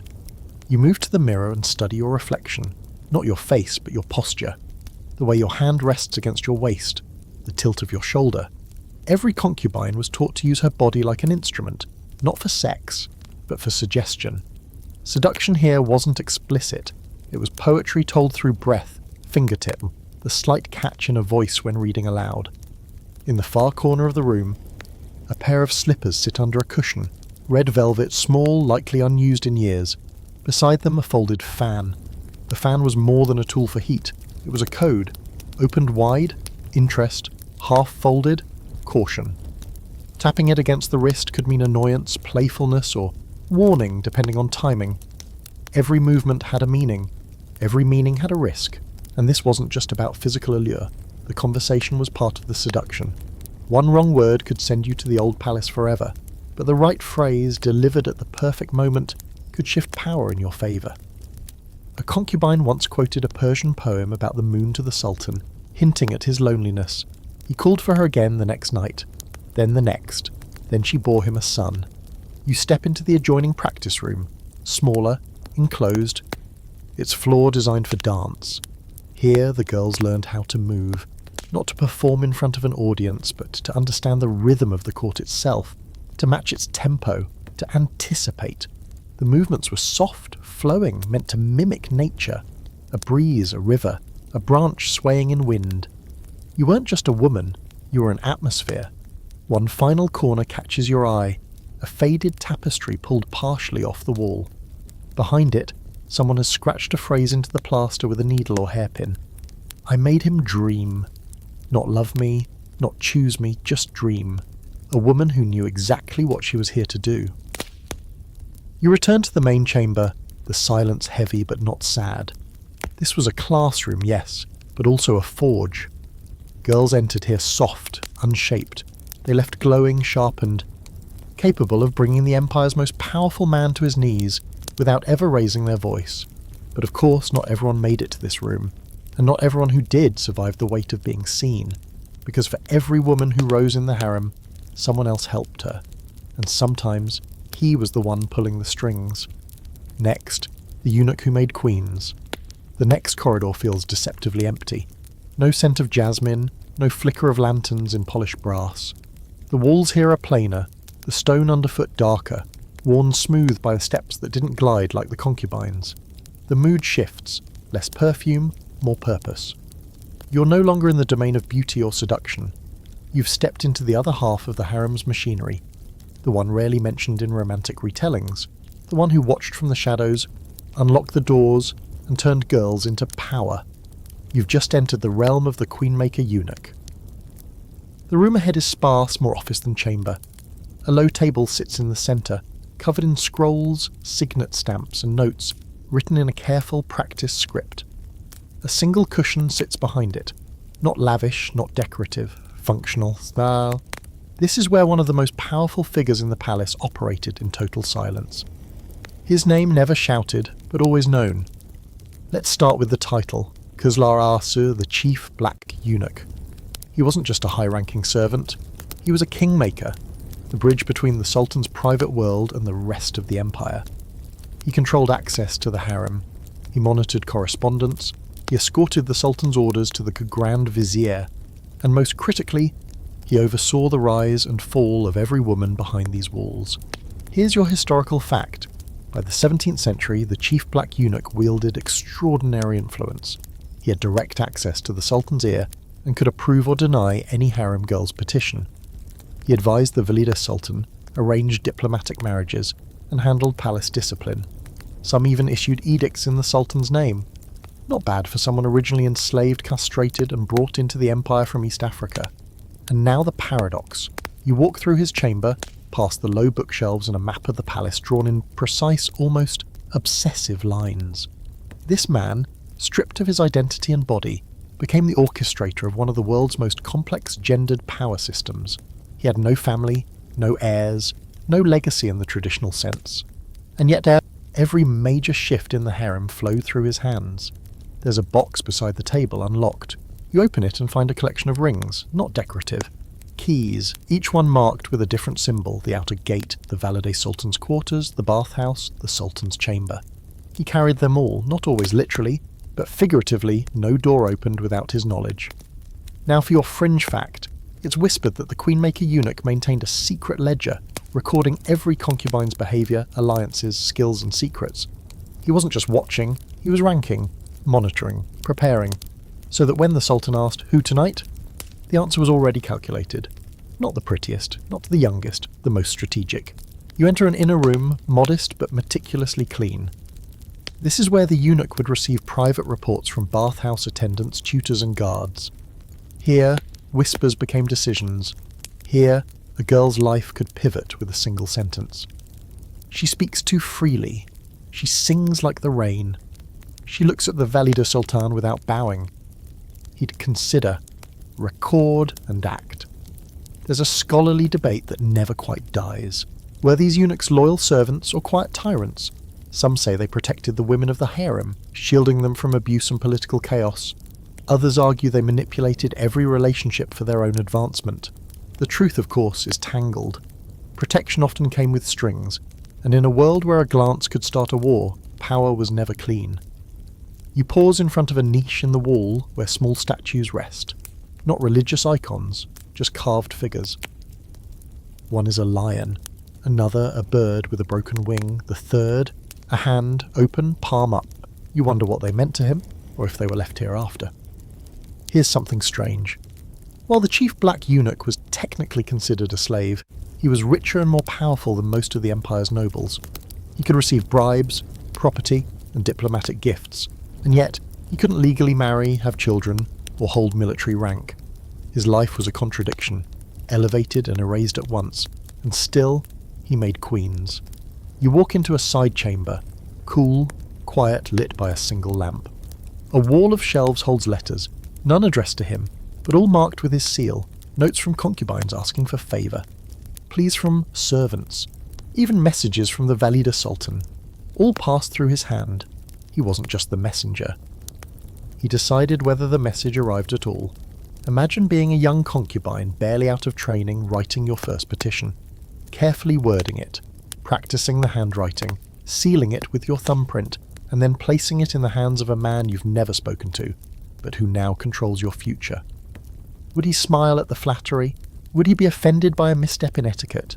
Would he even read it, or toss it aside with the others? And what about those he favoured?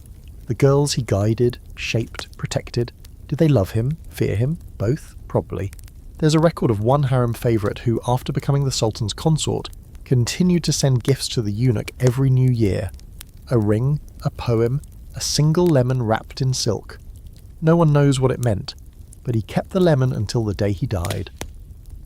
You step out of the chamber and into the hallway again, the echo of your footsteps swallowed by silence. You think of the eunuch, walking these corridors not as a man, not quite as a woman, but as something in between.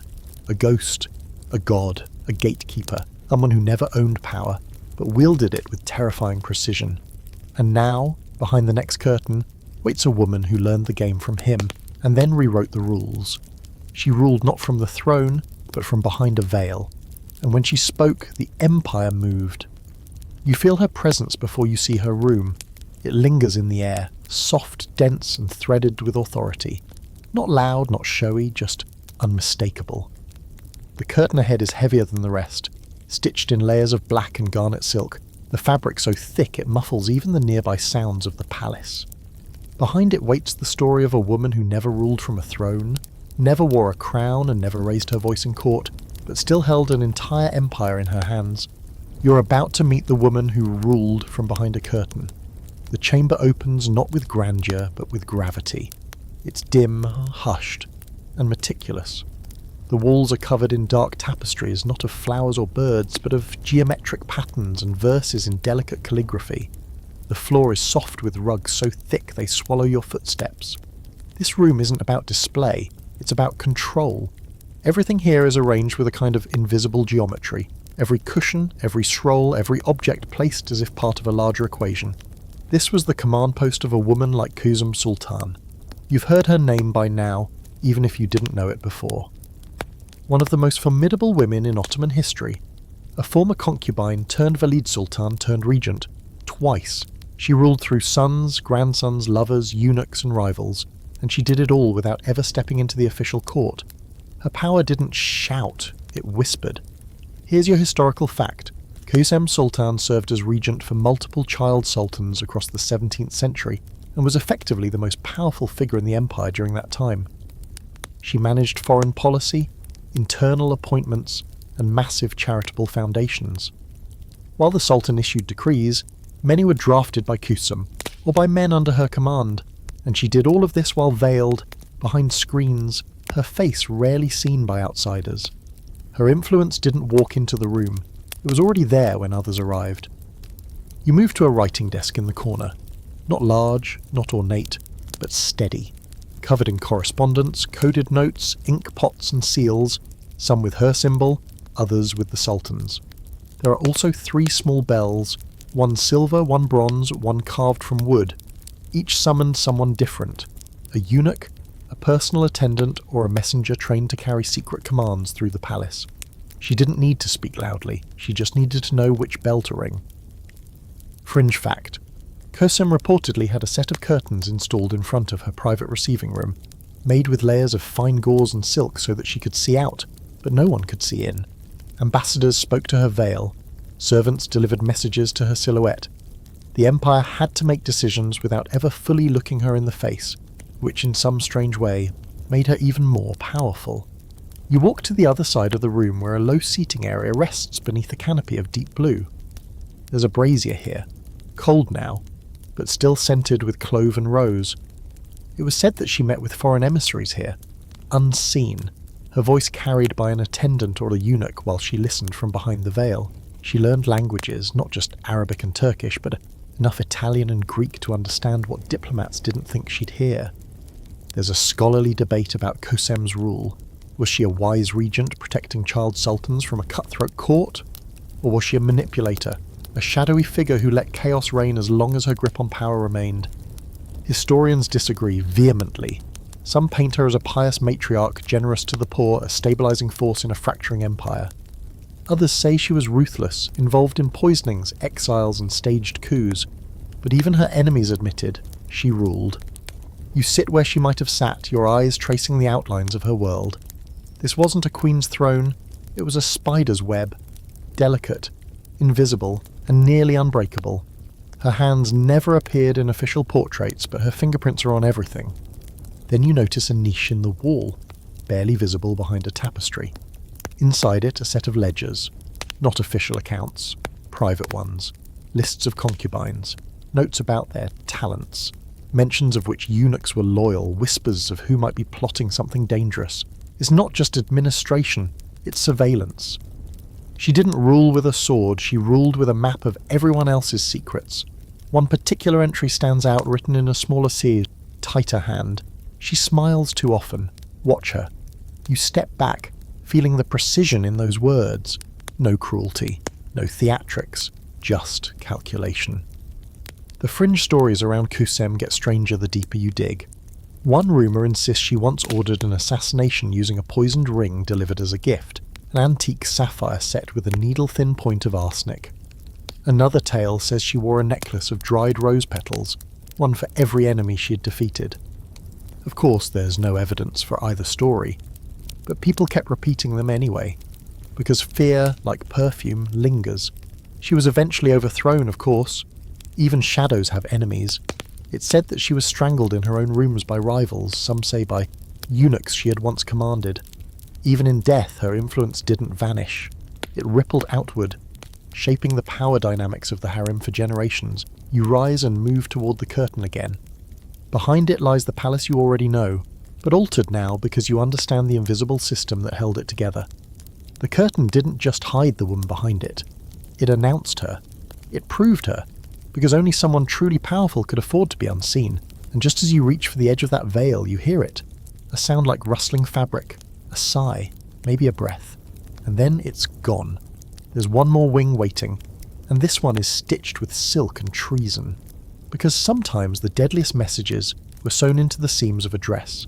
You slip back into the corridor, but everything feels changed now. The palace no longer seems like a collection of rooms. It's a nervous system, a living, breathing thing, pulsing with secrets. Every wall hums with the weight of what it's heard. Every floorboard has carried conspiracies, and the corridor you're walking now, this one pulses differently, sharper, as if the stone beneath your feet remembers the tremble of steps taken by someone carrying a message meant to kill. You've just entered the wing where treason wore velvet and treachery came embroidered in gold.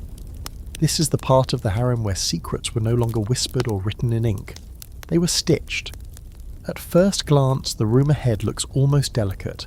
Soft light filters through latticed windows onto loader tables, covered with spools of thread and bolts of silk.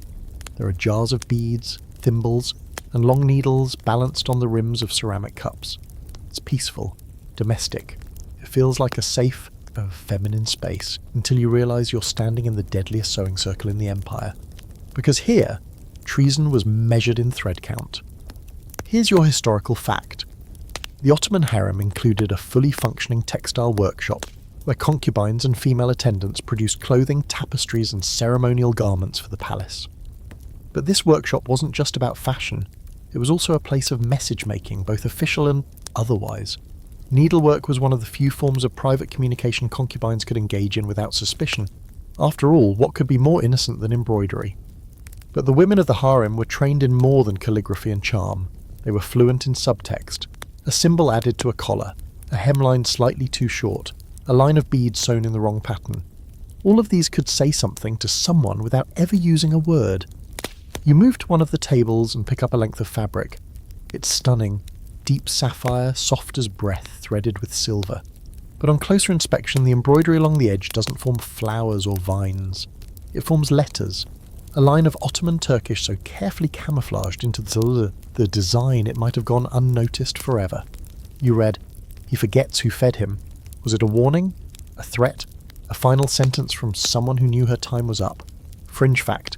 There's a whispered account in a private collection, almost a footnote, of a concubine who sewed her suicide note into the lining of her robe. The message, stitched in black thread on black silk, was only discovered years later when the garment was gifted to a European noblewoman and eventually taken apart by a tailor. The note simply read, "Ask the Velida Sultan why the water tasted of almonds." You turn toward the wall where gowns hang from delicate hooks, robes of all ranks, some in bright ceremonial reds, others in the soft blues and creams worn by servants, and among them a single plain dress, charcoal grey, nearly shapeless. But along the cuff, a tiny crescent moon embroidered in crimson. Nothing officially out of place, and yet, in the language of the harem, this could be everything. Some believe that certain motifs were used to mark alliances within the harem. A pomegranate stitched into a sash might indicate support for a specific concubine. A tulip placed upside down, a warning of betrayal. The messages weren't universal over. They changed over time, depending on who was in power and who was planning to take it. That brings us to the great debate. Was this form of textile communication truly widespread, or is it a romantic projection? Some historians argue that the whole idea is overblown, that these symbols were aesthetic, nothing more, but others, particularly scholars who've studied pattern inconsistencies in preserved garments, insist that there's something there. Codes, alignments, messages stitched into silence. You step deeper into the room and find a locked chest. It's small, iron-bound, and looks ancient. Nearby, a servant's stool knocked on its side long ago. It tells a story even before the chest is opened. You kneel, lift the lid, and inside are scraps, torn fabric, unfinished embroidery, and letters. Not paper ones, stitched ones. Cloth squares marked with letters and phrases in multiple hands, like a sampler of espionage. Some are sweet. The garden blooms at dusk, others sharp. Do not trust the one with the mirror.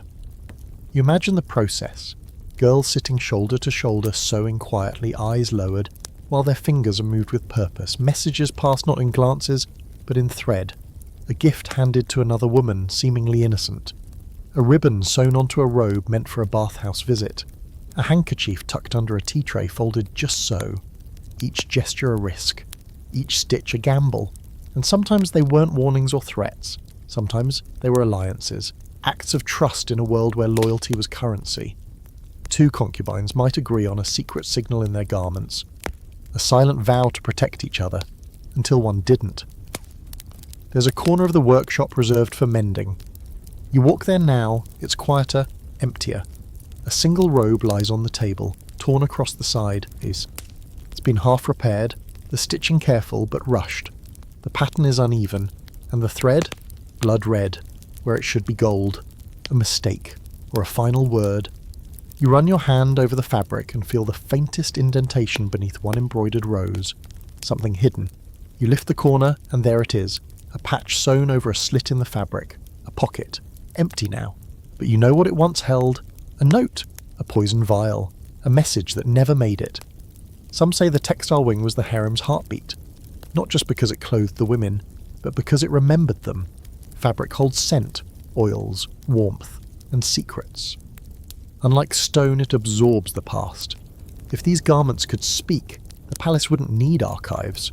You leave the workshop through a narrow door used by servants. It's low, cramped, meant to keep heads bowed. But as you pass through it, you understand something. The greatest acts of rebellion in the harem didn't happen with swords or poison or even poetry. They happened with needle and thread. And beyond this door, those who died here didn't always stay silent. The next wing is colder, darker. It's where the ghosts live. The temperature drops the moment you cross the threshold. It's not dramatic, no gust of wind, no haunted wail from behind a tapestry, but the air definitely shifts, colder, drier, a little too still. You're in the quietest part of the palace now, and not because it's empty, because it's watching. This is the place they don't put on the tour maps, the part of the harem that lingers behind stories and shadowed staircases, the forgotten wing, the unmarked doors, the rooms where no one laughs anymore, and where the floor creaks like it remembers every misstep. This is the haunted heart of the harem. At first, it's hard to believe in ghosts here. You're surrounded by all the same architectural flourishes, arched ceilings, carved niches, latticework glowing in low light. But something's different. There's dust. A fine layer of it on every surface, even the ones recently disturbed. As if the air here won't let anything stay clean. You step carefully into the first room. It's empty, mostly. A cracked basin in one corner. A faded prayer rug curled in on itself, like a leaf in winter. The room hums with the kind of silence you get in places that were abandoned too quickly, as if someone meant to come back and didn't. Here's your historical fact. In the vast maze of the harem, there were spaces set aside for isolation.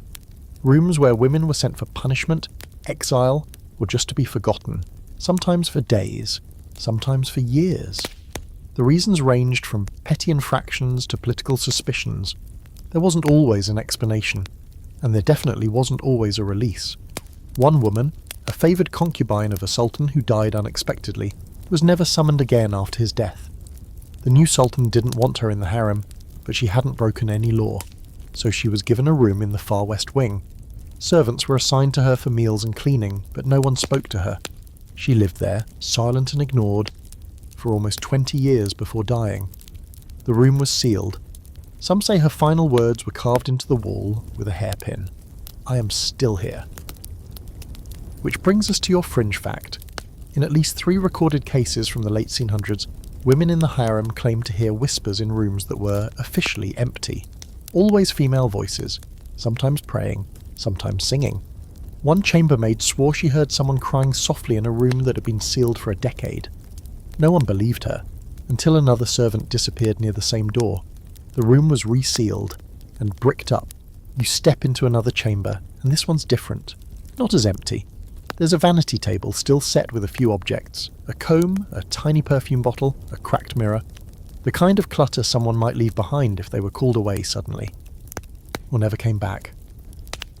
You move toward the mirror, dust trailing from your fingers as you wipe the glass. For a split second you expect to see someone else in the reflection. You don't. But that flicker of expectation, it doesn't fade. This whole wing feels unfinished, like a sentence left mid-word. There's a scholarly debate, of course. Some argue that these ghost stories are just metaphor, ways to make sense of the palace's cruelty, that the cries people hear are the echoes of grief, not spirits, that the cold spots, the strange shadows, the doors that stick even when unlocked, it's all just architecture and suggestion. Others disagree. There's a narrow staircase in the corner of one of the larger chambers. It leads downward, into a sub-level that doesn't appear on any map. You follow it. The walls close in. The light dims to almost nothing. The smell changes too. Dry rot, stone, history. You reach the bottom and find what looks like a storage area, but not for food or tools. There are boxes here. Trunks, all sealed. One has been forced open. Inside are robes, dozens of them. All black, all the same size. Funeral clothing maybe, or uniforms for women no longer allowed colour. One robe lies separately on the floor. Its hem is torn. Inside, stitched into the lining, are words written not in thread, but in tiny burns, as if someone used a hot needle to write them. I will be remembered. You hear a sound then, not words, not movement, just a shift. Like breath in the wrong place. You don't run, but your steps back toward the stairs are faster. As you climb, you think about all the women whose names were erased. The ones who died without sons, without lovers, without favour. The ones whose stories weren't written down, but whispered by servants, passed on by bath attendants, sewn into the linings of discarded robes. And the harem remembers them, not with gravestones, but with cold air and unfinished prayers.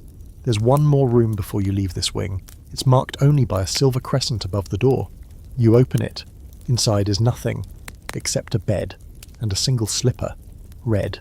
2 red.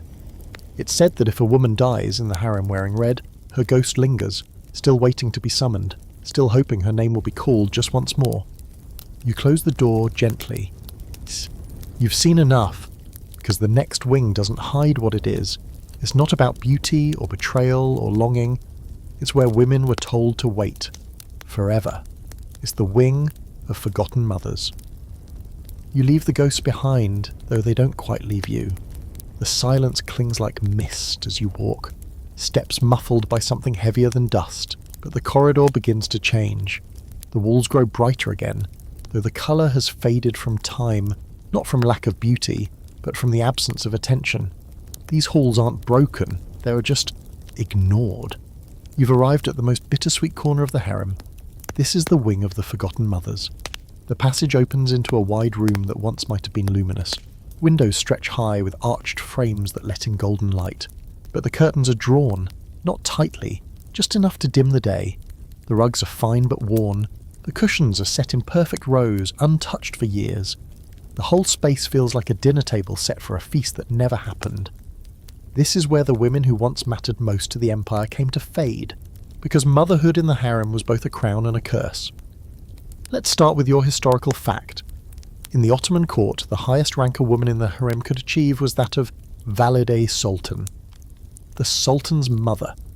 It was a position of extraordinary power, often exceeding that of the sultan's consort or wife.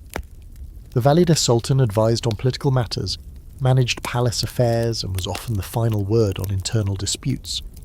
But there could only be one, and for the other mothers, those whose sons died or never rose to power, there was nowhere left to go but here. You step farther in and see what used to be individual quarters, marked with symbols rather than names. A crescent, a jasmine flower, a wave. Each once belonged to a mother who bore a prince. Some might have been favourites once, bathed in silk, draped in rubies. Now they were simply waiting. Some rooms are empty, cleared of their former residents. Others still carry traces. Bottles of rosewater half full, prayer beads hung on rusted hooks, a pair of slippers turned carefully toward the door. Not in expectation, just habit. Here's the part no one says aloud. These women were not dismissed, not banished. They were retired. That was the word used. Retirement from ambition, from influence, from the web of whispered power that had once defined their every breath. And now your fringe fact. In some cases, forgotten mothers were assigned shadow servants, women instructed not to speak unless spoken to, whose only job was to maintain the illusion of purpose. They served tea. They dusted already clean shelves. They listened and reported back. The illusion of relevance was kept alive like a flickering lamp, even as the wick ran dry. You walk past a shallow reflecting pool, long since emptied. The tiles at the bottom form a mosaic of the night sky, tiny blue stars chipped and faded. One corner is cracked. A bird, maybe a crow, seems to have lived there for a time, feathers and dust. You reach one room with the door slightly ajar, you nudge it open and find a quiet sanctuary. A writing table sits near the window, the pages still blank, the inkwell dry. But there's something pressed beneath a glass weight. A drawing faded with age, done in charcoal.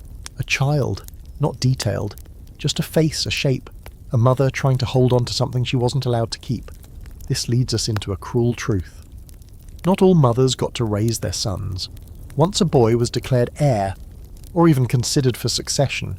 He was taken from his mother and raised by tutors, guards, and religious scholars in a separate section of the palace. The official explanation? To prepare him for rulership. The unofficial one? To protect him from her influence, and to protect the harem from her desperation. Some mothers tried to write letters. Some sent gifts, robes, prayers, scraps of embroidered poetry. Many never heard back. Some were told their sons had died when they hadn't. Others were told nothing at all. There's a quiet debate about whether this emotional isolation was intentional strategy or an unfortunate side effect of power politics, but either way, it worked. A woman who no longer had a child in the line of succession was no longer useful to the machinery of the harem. Her name slid down the list. Her meals grew simpler. Her doors stayed closed. You run your fingers over a shelf filled with tiny oil lamps. None are lit, but one has a message scratched into the base. When he forgets me, I become wind. There is one small garden here, more a courtyard really, where the forgotten mothers were allowed to walk in the early hours. And you step into it now. The plants are overgrown, the paths uneven. A jasmine vine has climbed so high it's pulled part of a lattice loose. It creaks softly in the breeze, like a breath being drawn in and never released. You find a bench under an olive tree and sit. You imagine the women who sat here before you.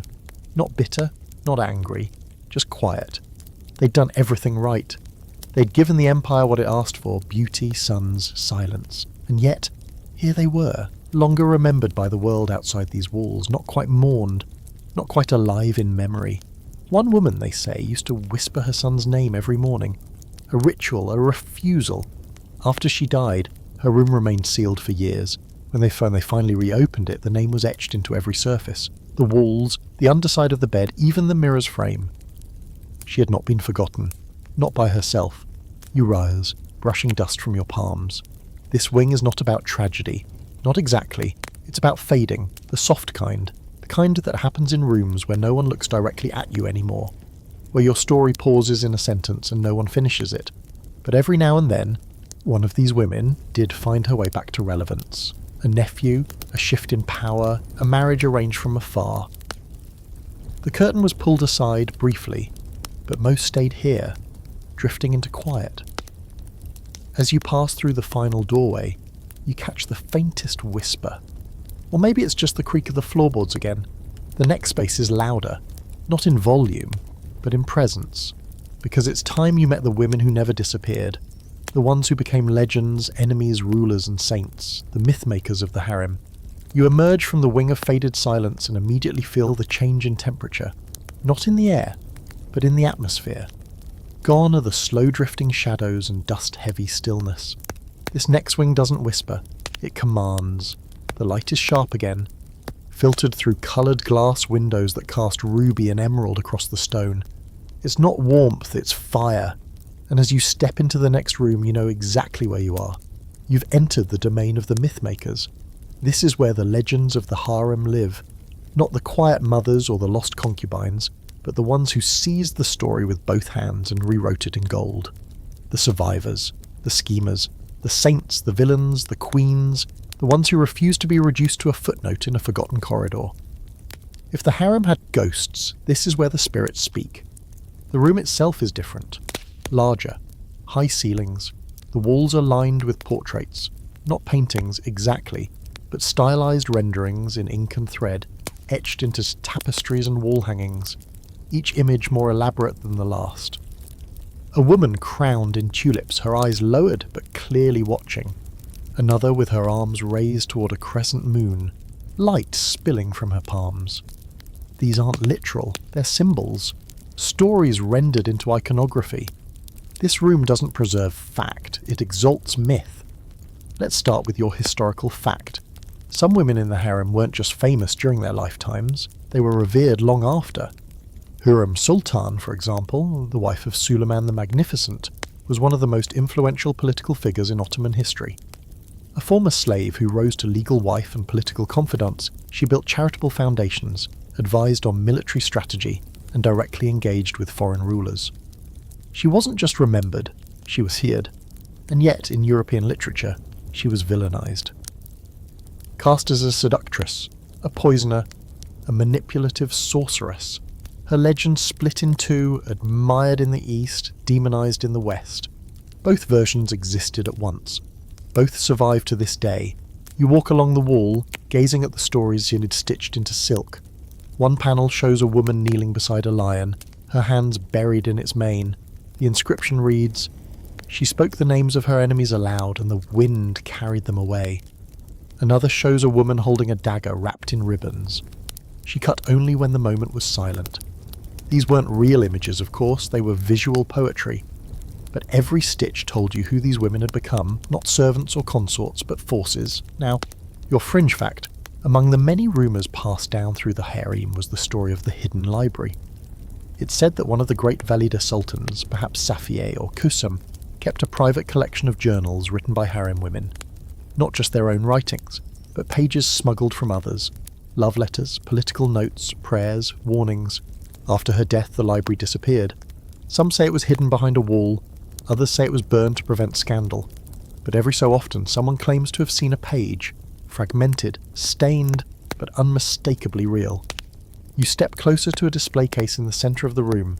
Inside is a necklace, simple, a pendant shaped like a crescent moon carved from polished bone. The legend beneath it claims it once belonged to a concubine who never bore a child, never became a favourite, but inspired 3 poems, a painting, and 1 attempted coup. Her name is lost, her story isn't. There's a scholarly debate about these women, about whether their myths overpower their realities.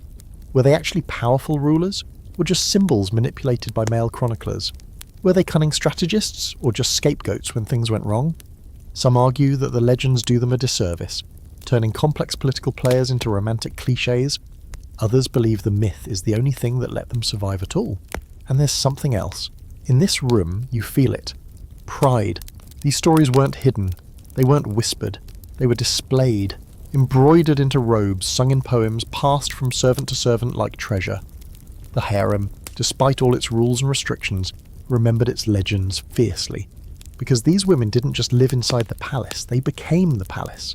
And long after their deaths, others walked the same corridors, trying to breathe the same air, wear the same colours, speak in the same voice. You pause in front of one final tapestry. It's the largest, almost a mural. It shows a figure seated in a garden, surrounded by peacocks and vines. She holds no fan and a sword, no child, just a mirror. But she isn't looking into it. She's holding it out to you. The inscription below it says only, "The harem remembers who watches. You don't know who she was. No one does." The tapestry isn't labelled, no records, no known match. Just a woman holding a mirror to whoever dares to look. Was she real? Probably, but here in this room that's not the point. The myth is the woman, and the woman is the myth. You step away, feeling the weight of centuries at your back. These women, whether saints or tyrants, insisted on being remembered, and the harem, in all its paradoxical cruelty, complied. You head toward the final corridor now. Only one wing remains, and it's the smallest of them all. But it contains the biggest secret. The final room is locked from within. It's not meant to be entered. It's meant to be imagined. The hallway narrows now, drawing in like a breath held too long. Everything around you stills. Not in fear, not in reverence, but in that strange space between endings and beginnings. You've seen the glitter and the grit, the silk and the scars, the rise and ruin of women who ruled, without ever sitting on a throne. But this last chamber is something else. Something quieter, smaller, deceptively simple, and entirely off the records. This is the room that doesn't officially exist. There's no marker, no inscription, no tale of who built it or why. No architectural notes, no imperial orders, no evidence, just a single doorway, framed in white marble veined with green, standing at the far end of a corridor that seems to pulse with anticipation. When you place your hand on the door, it's warm. It shouldn't be. You enter. The room is modest, bare even. A single arched ceiling curves overhead like a quiet sigh. The walls are smooth stone, pale, slightly glowing in the late afternoon light slipping through a round oculus in the ceiling. There's no furniture, no paintings, no cushions, and yet it doesn't feel empty. It feels held, like something sacred happened here, or many things, or none at all, because this is the room that meant different things to different women. It was a prayer chamber for some, a hiding place for others, a confession booth, a rehearsal space, a sanctum, a cell. No one ever admitted to using it, and yet somehow every generation knew where it was. You sit on the floor where the stone is cool but not cold. There are faint marks in the corners, scratches maybe, or the remnants of candles. One section of the wall has the thinnest layer of soot above it, suggesting fire was lit here at some point. Another wall has the outline of a palm, tiny, like a girl placed her hand there and held still, hoping the stone might remember her. Here's your historical fact. While the records of the Ottoman court are notoriously detailed, many harem-related documents were intentionally destroyed or left vague. The harem was both a state institution and a private sanctuary. This room may have been omitted for privacy, or secrecy, or maybe, just maybe, it never officially existed at all, which is what makes it more powerful, because this is the harem's heart, not the place of selection or seduction, not the court of queens or the chamber of ghosts, but the in-between, the space where women came alone, without attendants, without mirrors, without orders. No hierarchy here, no ranks. In this room, every woman was just that, a woman. And now for your fringe fact, although honestly this one might be more myth than truth. It's said that one of the earliest concubines to rise to power long before Kusem, before Harem, would sneak away to this chamber each morning to write in a secret journal. She wrote down everything. Names, alliances, betrayals, dreams. She didn't write to be remembered. She wrote to stay real. When she died, no journal was found, but during a renovation centuries later, workers found a hollow behind a wall tile. Inside a page, one page. It read, "They know my name, but I knew myself." There's debate about that, of course. Scholars argue it's apocryphal, romantic, convenient, but does it matter? Some truths only survive because we choose to believe in them, and the harem was always as much legend as it was marble. You look up at the ceiling. The oculus casts a slow-moving circle of light across the floor, like the sun is trying to touch something just out of reach. You wonder how many women sat where you are now. Did they cry here? Practice a song? Sit in silence, exhausted from being seen too much or not enough? There's a certain magic in a room that doesn't demand anything from you. And here comes the strangest part. There are no guards at the door, no locks, no records of who entered or how often, no hierarchy telling you who belonged, no portraits of the great Valida sultans, no gold-trimmed curtains, just air and breath and quiet. And yet in some ways this room was the most dangerous of all, because here a woman could remember who she was without her role, without her rank, without being a concubine or a mother or a wife or a rival. She could just be. And in a world built on performance and proximity to power, that kind of stillness, that kind of unfiltered self-awareness, revolutionary. And now you begin to understand everything else you saw. The intrigue, the betrayal, the beauty, the ceremony, the terror. It all orbited around this. around a centre that didn't need to be named or documented. Space that defied everything the harem was built to enforce, and yet here it is, the room where stories weren't just performed but paused, where women exhaled, where secrets weren't spoken aloud but stopped being secrets all the same. You rise, your reflection doesn't meet you, no mirror here, no audience, but the room has already seen you, and that's enough. You turn back to the door, one hand trailing the wall as you walk. The stone is warm again, not supernatural, just held. Before you leave, you glance over your shoulder one last time, and for a moment in the oculus light you think you see her, someone sitting cross-legged where you just sat. Her head bowed, her face calm, her hand pressed to the floor, not looking for escape, not begging for attention, just being. Then she's gone, or maybe she was never there at all. But you are, and that's the point. You step through the doorway, let it close softly behind you. The palace awaits, but it's quieter now, because the harem has told you everything it was willing to say, and some things it wasn't. So, you made it. Through silks and shadows, poison and poetry, queens and ghosts and whispered revolts stitched into the seams of velvet. Through the steamiest baths and the coldest corridors. Through the mirrors, the locked doors, the rooms that never made it into the official floor plans. And somehow you're still here. Barely. Because let's be honest, most people wouldn't have lasted 10 minutes inside the Ottoman harem. Too much beauty, too much politics, and way too many eyes watching every move. It wasn't just a palace within a palace. It was a universe unto itself. One ruled not by swords yet, but by glances. Not by battles, but by games. High-stakes, slow-motion games that sometimes took decades to play out, with the fate of empires resting on the placement of a cushion, or the way someone smiled over a teacup. And at the centre of it all, women. Not just pretty ones. Powerful ones. Dangerous ones. Brilliant, bored, betrayed, bold ones. Some were survivors, some were schemers, some were saints. Most were all the three at once. It's easy to dismiss the harem as a gilded cage, but the truth, it was a battleground disguised as dream. A labyrinth where the most valuable currency wasn't gold, it was favour and shints and secrets. So the next time you hear someone casually mention the Sultan's harem with a wink or a shrug, you'll know better. You'll know that behind those walls were thousands of lives playing out in real time. Lives full of longing and loss, ambition and ritual, laughter and fear. You'll know the truth isn't always in the official records. Sometimes it's sewn into the lining of a forgotten robe, whispered by a eunuch who knew better than to ever speak aloud. And now you rest. You've earned it. Close your eyes. Picture the breeze coming through the lattice windows, the soft splash of a fountain, the rustle of silk, the clink of gold bracelets when someone lifts her hand to wave goodbye. Maybe she's waving at you, or maybe she's just getting ready to win the next round of the game. Either way, you've seen it now. The untold secrets of the Sultan's harem. Sleep well.